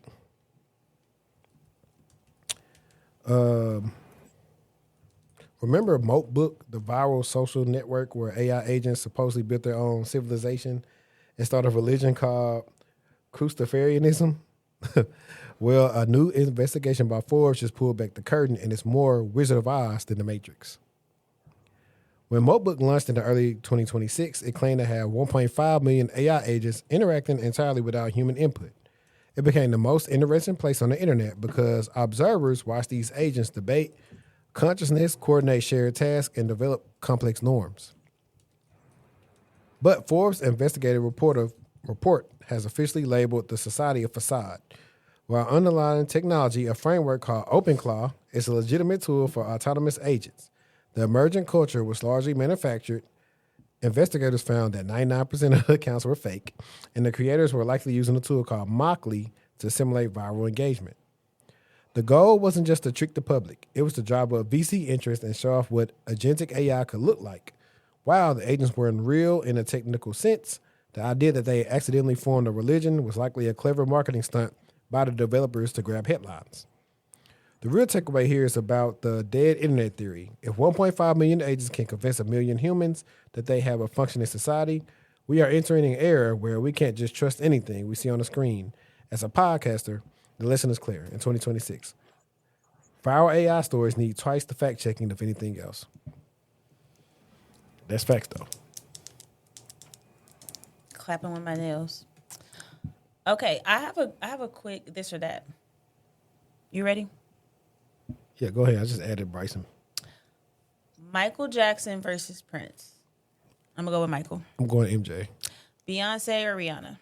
I'm going Rihanna. I'm gonna go Rihanna too. Whitney Houston versus Mariah Carey. Whitney. Aretha versus Patty. Aretha. Anita versus Sade. I'm going Anita. Luther Vandross versus Marvin Gaye. I'm going Luther. Janet versus Mary J. Blige. Mary J. Okay, Jay-Z versus Nas. J.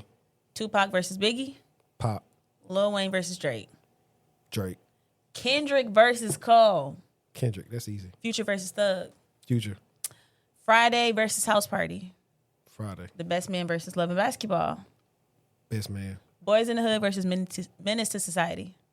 Boys in the Hood. Coming to America versus Harlem Night. Coming to America. Martin versus Fresh Prince. I'll probably take Fresh Prince. I think Fresh Prince the better show. Mac and cheese versus collard greens. Mac and cheese. Cornbread, sweet versus not sweet. Why would it not be sweet? Keep it away from me. Yeah, sweet. Jiffy all day. Sweet bread. Grits, sweet versus savory. I don't want no sweet grits. Savory grits. Immediately. 10 out of 10. Kool-Aid versus sweet tea. Kool-Aid.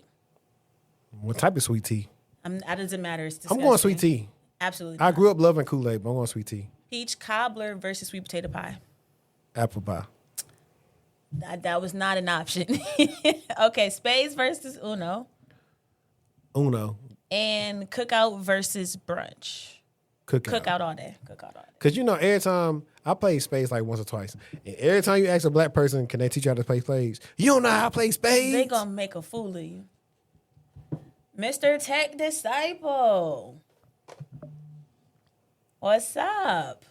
How's it going? Yo, how y'all doing? Good, how are you? Congrats. Appreciate it, man. It's 200 episodes is crazy. Yeah. man. It's late over there where you at, man. Right. I was surprised you was still Man, up. come on now. Man, I'm always up. My kids are nocturnal at this point. Really? Yeah, at this point, man. I think I accidentally missed you. You remember the other night I accidentally missed you? It was like Yeah. 1:30.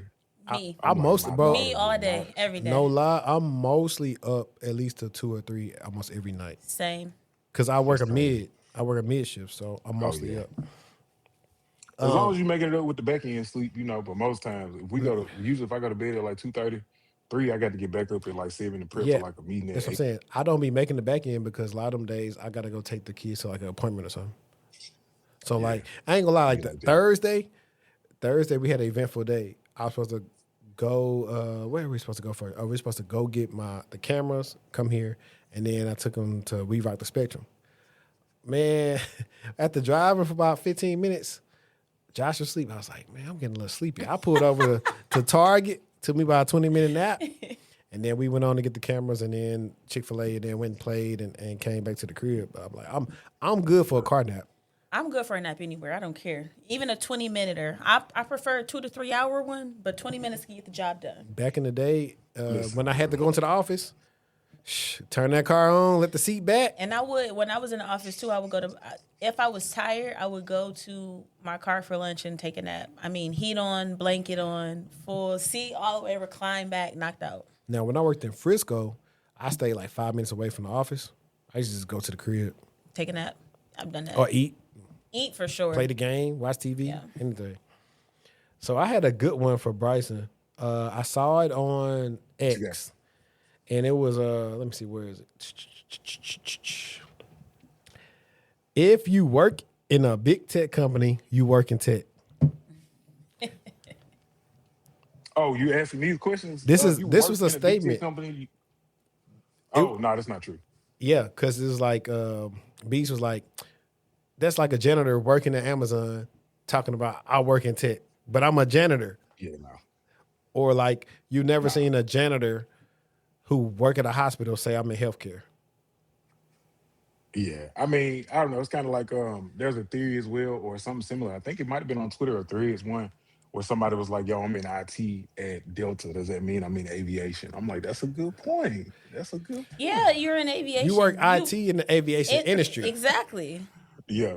Yeah. I mean, So what you I got to guess be it- a I guess it pilot to depends. say you work in aviation? But the difference I'm saying I'm in aviation versus saying I work in IT in the aviation industry is difference. I mean, I work in aviation. What do you do? 'Cause- Then you say what you do.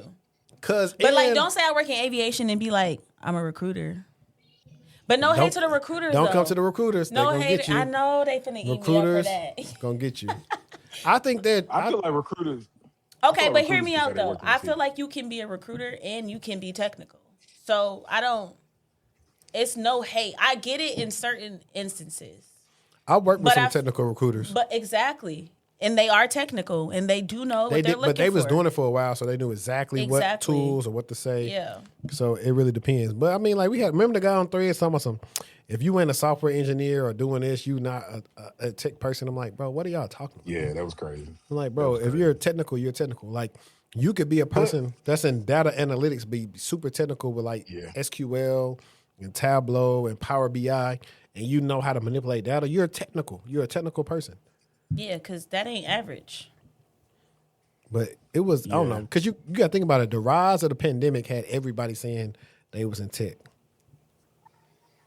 Yeah, I think too, going back to the dude's point, the one that he made on Threads, that's more so of a, you can kind of tell what meetings people sit in, I feel like, based on how they kind of communicate or how they view tech. Some people view tech as like, you know, this broad sequence. And some people view it from like this financial perspective. So that dude, I feel like, you know, is sitting in them finance meetings where they're like, yo, these people are not, you know, technical professionals, so we need to lower the salary in this regard. And these are our technical professionals, the folks that are contributing the product and so on and so forth. So, you know, you can kind of tell based on how folks kind of talk about it a bit. But I think he was looking at it from a different perspective. Yeah, I agree. It's always something with these people. Yeah. But while I got you up here, I think the last video that we have is this one right here. And this is definitely for all my iPhone people because this person across from me will not go get them an Android device for nothing. Not, are you talking about me? I was today years old when I realized that Android users are statistically actually better than Relax. Apple users. Thank you for making that point. Yes, I do agree. Android users are nicer. They're the nicer people. But let me explain why this makes sense and it's not a surprise. I've said it many times. iPhone is a social status symbol. iPhones are used more like an accessory than a tech device. A lot of people get pressured into owning an iPhone. Let me explain that to you. It's because when your friends are all on iPhones, if you change to Android, you're the one that gets pressed about it because, oh, you made the group chat green all of a sudden.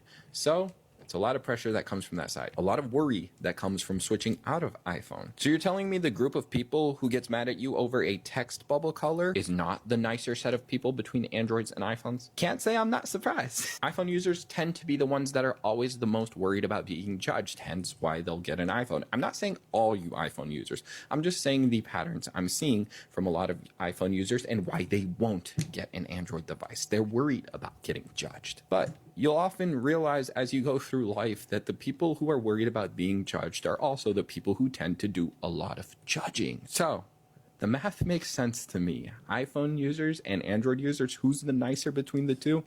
I'll say Android users. Because why? Because Android users don't care. They choose the tech device that they want. They don't care that other people will be mad about the device that they choose. I'll even say many times, I don't care what device you choose. My whole purpose of this page is to help open your eyes to how great Android can be and how some of the arguments people make for iPhone don't make any sense to me. So yes, Android people, we're nicer. What can I say?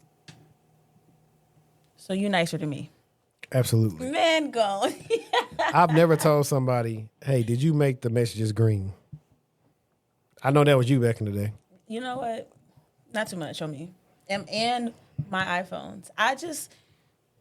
So what? You got an Android. You love your Apple devices. I do. You keep trying to convince me to get a Mac. You do need a Mac. No.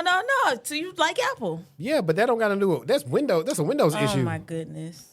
That's a Windows issue.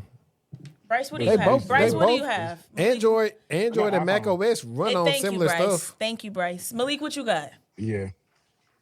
I got both though. I'm iPhone. Thank you. iPhone in the house represent. iPhone in the house represent. I got both. Represent. Apple kind of holds you hostage, though. Apple kind of holds you hostage. Once you get in the ecosystem, it's hard to get out of it. Listen, I went to go try to get a new phone that was not Apple. And when I got to the store, even the sales guy was like, look, if you used to Apple, I'm telling you, everybody brings the phone back and they... He was lying to you.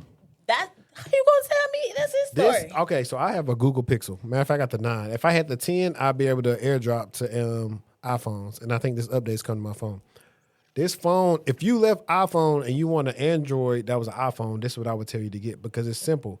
It's stock Android. What was the other one I was texting you about or called you about?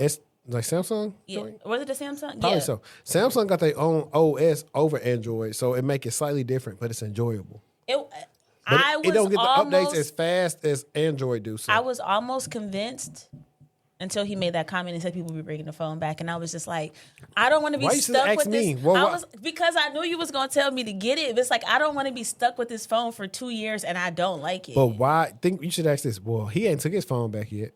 Well, he had 2. He had an iPhone. No. Me, when I'm saying I haven't taken my phone back. You have This is my main phone. I just love this. Do y'all know what that phone was that Speed had on his stream when he was in Africa? I have no clue. No, was it a phone from China? I don't watch Speed. I do watch It was the Speed. Huawei. I do watch Speed. I want to say they banned Huawei's from being sold here because of all the stuff they did. A lot of the cool phones are banned here. Well, China be adding extra stuff in their phones. Yeah. It's the reason why. We got extra stuff in our phones. But my wife was talking about something earlier, and I opened up IG and I had a whole ad for it. Yeah, it's like, listening. FBI? It's gonna be listening. But the stuff that China does is slightly different. It's the reason why your users at your company can't go work in China with their devices. That's the reason why. Wait, say that again. They'll mess around and clone your device. Mm-hmm. And try to get all the company assets and stuff. Yeah, I remember when we implemented that. What company I was at down there in Dallas? Okay, the company I was at in Dallas down there, we had people that were going across seas or overseas, I'd say rather, that were in the executive suite, and I was asking, from like a security perspective, like they taking these regular phones and they regular laptops over with them, we ain't setting them up with no VPN access or nothing, no SSO, no nothing. They like, nah, this is cool.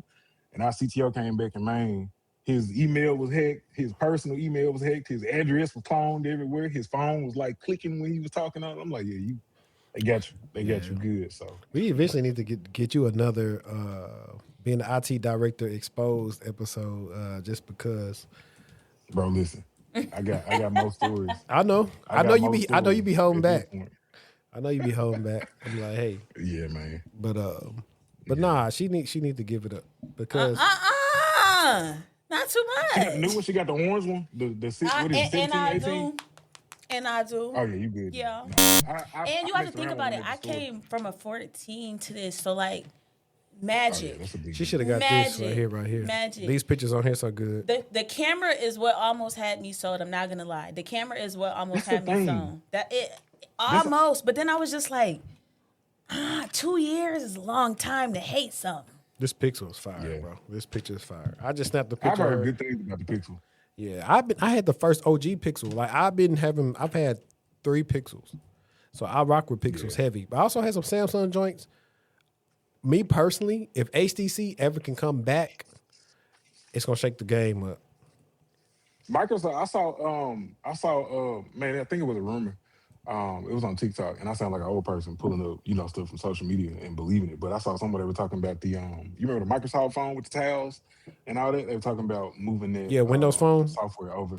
Yeah, that's it. They were talking about moving that software over to some of the newer Android phones. But I think you can move that stuff over anyway. You can make your own. It was a time between that. Sony had Android phones. HTC had some. Yeah. Somebody said Pixel camera is AI. It is. Google do it too. They got. What does that mean? They use like machine learning to make sure they get the picture just in right, a good way. But they try not to overdo it so the picture don't look like it's not real. You're gonna have to show the me stuff that we see in Gemini versus what you see on the camera. That's pretty much the difference. Samsung was doing that before the LLM launch stuff back in the day. I remember when I had my it was a Note. It was the Note 2. I had the Samsung Note 2, and you was doing your big one with that one. Yeah, I had it with the pen and everything, and I remember I would take pictures on it, and it would like blow up your eyes, it would like cartoonize your eyes or something like that. And when I went and looked, like, what's the cause of this or whatever, it was a feature, and it was specifically saying that it was feeding a learning model. Samsung used to use this thing called TouchWiz in their phones, and then HTC stuff was called Sense UI. See, what people don't know is I used to want to be like Phone Dog, Noah from Phone Dog and Marquez Brownlee back when I was in college, but I didn't know how to get my hands on the phones. Would you both of everybody who's present, would you go back to a physical keyboard? Absolutely. BlackBerry me. Absolutely. Yes. Let's go back to BBM. But they're done. They're not making phones anymore. It's over. No, they might. They're done. They're in a security game right now. They are. They're a security vendor. Yeah, they are. That's why I said they're done. But they got that clickable thing that you can add onto your iPhone. We were talking about that a few weeks ago to click it. But they have a phone now. The actual company does? Yeah, it's an actual OS. Yeah. Yeah, they do. Look them up. Was it like clickable or something like that? Clickery? We covered it in the last episode. That's when I did. We talked about it. I think it is. It's whatever the brand is of the keyboard. It's the same. It's the same brand for the phone. But I was so doing it. I went to Best Buy and I played around with it. Obviously, my nails are long, and I know it takes time to get back used to maneuvering on a physical keyboard. But I just wasn't sold. But I think it still would be worth it testing it out and even doing a little review on it to actually spend more than 10 minutes in the store trying to get used to it. Yeah. Y'all big enough on social media, you can probably reach out and request a device or something. We're gonna cover this joint. Yeah. Don't send us, two of the boom booms, It depends. It really depends on the content. But I have some connections, I'll just say that, to do stuff like that. You know what I'm saying? We just got to get in tight with Taylor Lord and see how we can. She be eating down. That's your mission for this year. We got to get Taylor Lord sitting right here. We do. Well, I don't know. She's not in Austin no more. Well, she in Austin, right? No, she's not in Austin no more. Where she go? LA? I think she in Washington or something. I could be wrong. Seattle? I don't know. Seattle would be cool. I don't know, but your job is to get her sitting right here. I'll put that at the top of my to-do list. She do, I'm sure. She might. I reached out to her assistant years ago, and the assistant was like she wasn't interested. But I was like, nah. She responds back to me sometimes on IG, so I maybe she didn't know who it was. So I'll be trying to do the personalized invites because I was like, I don't want to go to no. I think she doing a thing at Afrotech. Dang, there's so many conferences. Didn't she post? Listen to me. Afrotech was so insane. There were so many people that I saw and didn't see. I don't know. It's like you had to be. It's like you had to be in the expo hall at the perfect time. If we make it there, I need to figure out how we can be in that little booth doing a podcast. No, we going and we'll be there and we'll figure it out. I need to figure out. I need to ask Morgan. I need to figure out. But I want to go back to. Man, you got the plug in. That's it right there. I want to go to Splunk on social media. Yeah. Let me see. Y'all should have a live thing. I know Africans and Tech did one at the conference. Let me see, is Malik still here? Malik, you still there? Yep. Yeah, I'm there. Oh, okay. I'm just in the He got that background. newborn over there. He trying to, He over there trying to- labbing. He said he working. He in the stew tonight. He in the stew. I mean, yeah, we up. Since he got us up, we gonna be up. Man. Yeah. I had Listen, bro, when my son was that small, that's when I get my master. I'm like, yo, you gonna stay up? I'm gonna stay up with you. Come on, let's get these Hey classes. man, it just makes sense, right, to be productive. man, me and Josh Good was to meet watching. you too, bro. Malik. by Nice the to way. meet you. Nice to meet you. Y'all actually in the same area right now. Well, region. You in A? Yes, sir. Man, I'm in Atlanta too, little man. I'm out the way. I'm out the way. I done seen I'm out Atlanta. the way, They too. done put some Memphis in the Atlanta. You know. Okay. Yeah. I'm out the way, man. I think something happened to his connection, so he might drop back in. That's why you and E got to Yeah, connect yeah. because both of y'all from Memphis.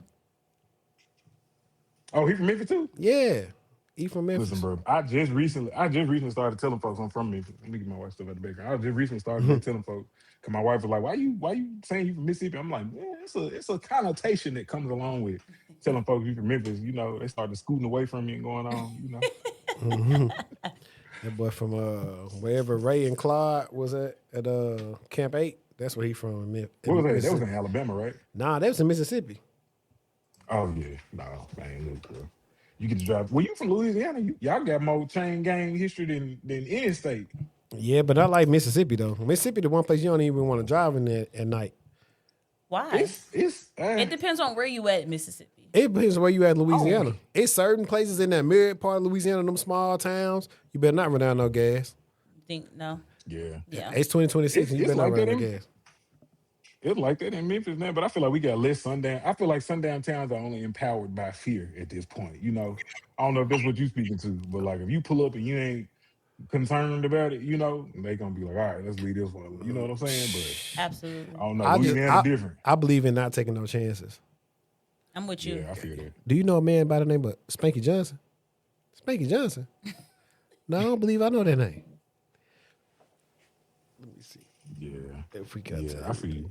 You got to move like how Cole was moving when he was in Atlanta. That man was moving silent. And he went everywhere else and was just out in the streets. I'm like, where are you at? I'm driving everywhere. I'm doing meetings in the car. I'm like, yeah, we had a roadmap done tomorrow. Boom, I'm driving. He you know, folks said he up the street, couldn't find him. You got to move like that, you know. So I definitely get it, not taking no chances, especially as a husband and a father, you know. Right. He had a palm trio. One of my bullet points I had, but it don't exist anymore because they fixed it. But I wrote the bullet point like 3 weeks ago. I was saying Grok is freaked out. Oh, you did. You did. Yeah, because on X, people were using Grok. Let me add him back. People was using Grok to like put women in bikinis and remove their clothes and stuff. Okay, come on. Like what? And Grok was, and the women was like, "Hey, at Grok, you do not have a position to do yada yada yada." It got Grok like, I don't care. It got bad to where they literally had to fix it because now when you say, "Hey, Grok, move the clothes," Grok could just put them in some different clothes. But before then, it was doing too much. It was crazy, man. Like one woman, she like deleted her X account because I think somebody found her pictures on X and made a Reddit about her and started posting about it. It was a lot. It was like, bro, that's crazy. It's too freaky for me. That's awful, man. Bro, y'all the security experts, what are y'all thoughts on just once, you know, these LLMs enforced with machine learning in enterprise environments get free reign? I don't think they ever get free reign. They should not have free reign. That's what I think. I think that they should not have free reign. And I think that everybody right now should be talking about what are they doing from a data security perspective? How are you, if you're not considering the security of your data, that means you have no idea what your users are doing with your data in these AI tools and not the commercial tools. I'm just going to go to chat real quick. I'm going to just go to Gemini real quick. I'm going to go to Claude real quick. Yeah. I don't think so. Like, I know most companies they build their own internal LLMs. Now, like I said, you got to think about the abuse case. So if somebody ever compromised company, that's something that's actually, I actually thought about. It's like, okay, if you are working on your own internal LLM, you get compromised, somebody finds it, what's going to happen? I think that IRM is also going to be something in 2026. Can you explain what IRM means? Insider risk management is considering it should be looking at things that are abnormal and or suspicious from an end user perspective. So You don't find that suspicious? exactly. So like maybe your these are things that we're not saying that you're in trouble and you're doing bad things, but things that are abnormal that we might want to take a look at. So let's say you usually don't log in, like I said earlier, after 10 p.m. or 5 p.m. and we see you logging in at 10, that might be flagged. And there's typically a risk score or profile that they start to develop. And there's, certain levels. And if you are here, then they'll be alerted to go take a look and investigate. Even easier is like if you are trying to copy and paste stuff to certain sites. So there are different things built in to say, hey, if they are on Gemini, ChatGPT, and they try to do this, give them an alert. I have a good use case. Let's say you as the company know you're about to lay this person off, right? Yeah. You're going to set your IR system to take a look at what they have done for the last 30, 60, 90 days. And then from there, you'll be able to identify, okay, are they downloading mass amounts of data? What data are they downloading? Where is it going? I've seen that to where like, hey, this person is leaving or they have some type of high role or they're going to a competitor. Please monitor them for the next, 30, 60 days. Yep. Or go back and look at the stuff they did the last 180 days and just make sure. That's why people typically, if you're going to a competitor, that's why they revoke your access and your position ends that day. But what's funny? You ain't got to tell them where you going. You don't have to tell them, but they will ask. And if you say you going to a competitor, they'll shut it all down. I'm going to just say you'll know on LinkedIn and then leave it up to me. You'll never know. On LinkedIn is insane. You'll never know. No one's going to find out. They'll never know. Why does that remind me of All About the Business? Man, y'all got the advanced thought as it relates to that, because usually if it come to me and I'm going somewhere else, I ain't at this stage in my career, just because of my understanding of, just human behavior, I ain't telling nothing. They so to reach out to somebody or something and, turn the spot up and get things changed for you before you get in there. I'm a big proponent now of, especially if it's a remote role, go ahead and get settled on over there, you know what I'm saying? Get good a little bit. And then, like, hey, 2 weeks, Yeah. Because more often than not, especially once you get to a certain point near the apex of the ladder in tech, they gon' just be like, yo, appreciate it. Here's the 2 weeks. Go ahead, Yeah, like I don't, like right now, I think my things say confidential because I say a lot of outlet things on here. I don't want nobody saying, hey, this person worked for you. They said this. I don't want nobody saying that. So that's why I don't never update anything current because it's like, nah. The people who need to know where I work, they know where I work. Yeah. Everybody else don't need to know. Yeah. I took your lead on that. I did that as well. I'm like, I need to put my experience on it, but at the same time, What the single folks say? Make it hot. Well, what they say? Keep them here till y'all married. Something like that. What's understood don't gotta be explained. A lot of people right now in the chat, they didn't got that live. Against a girl that wanted to go official. Hey, what's understood ain't got to be explained. I feel your carb, don't it?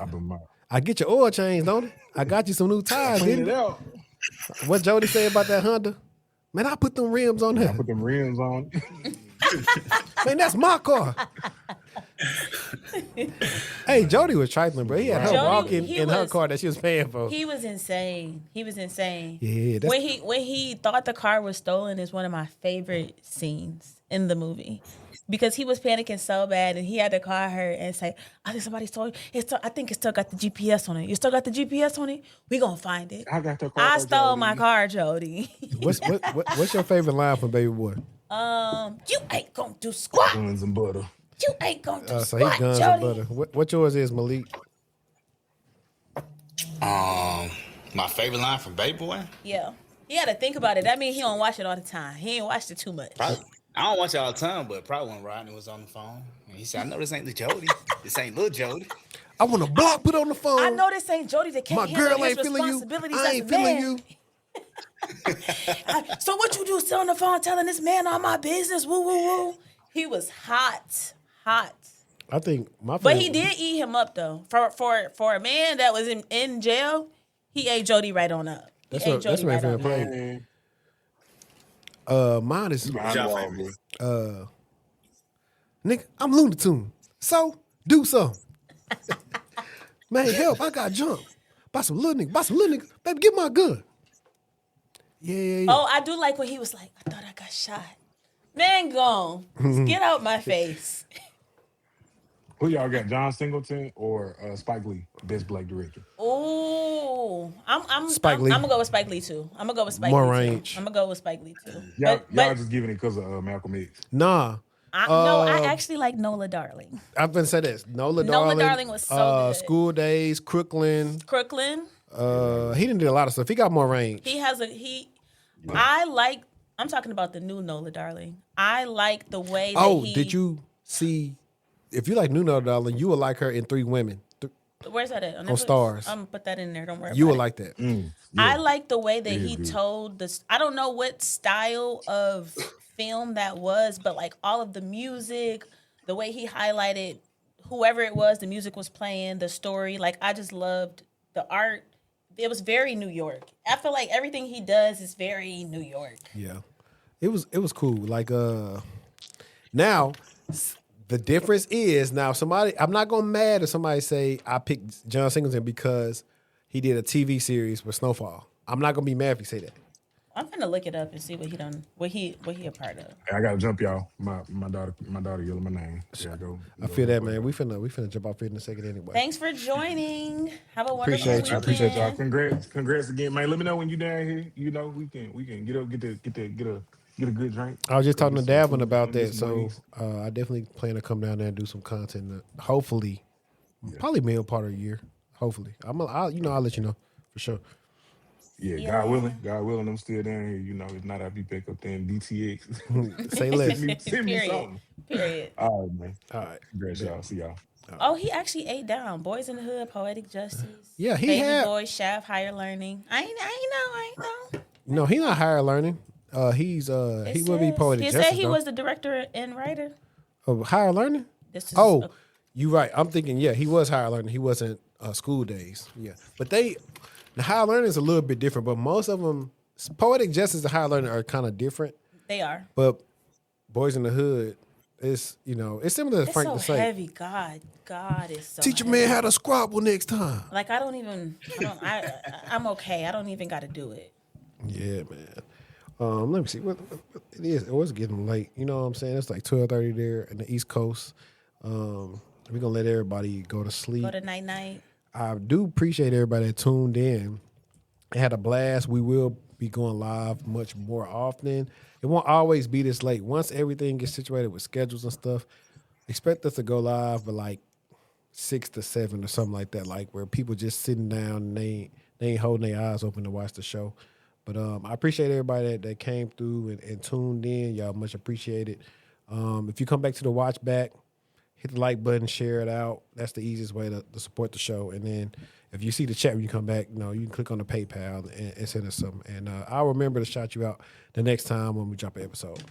But like we always say, until next time, let's stay textual. And we out. Peace. Bye, y'all.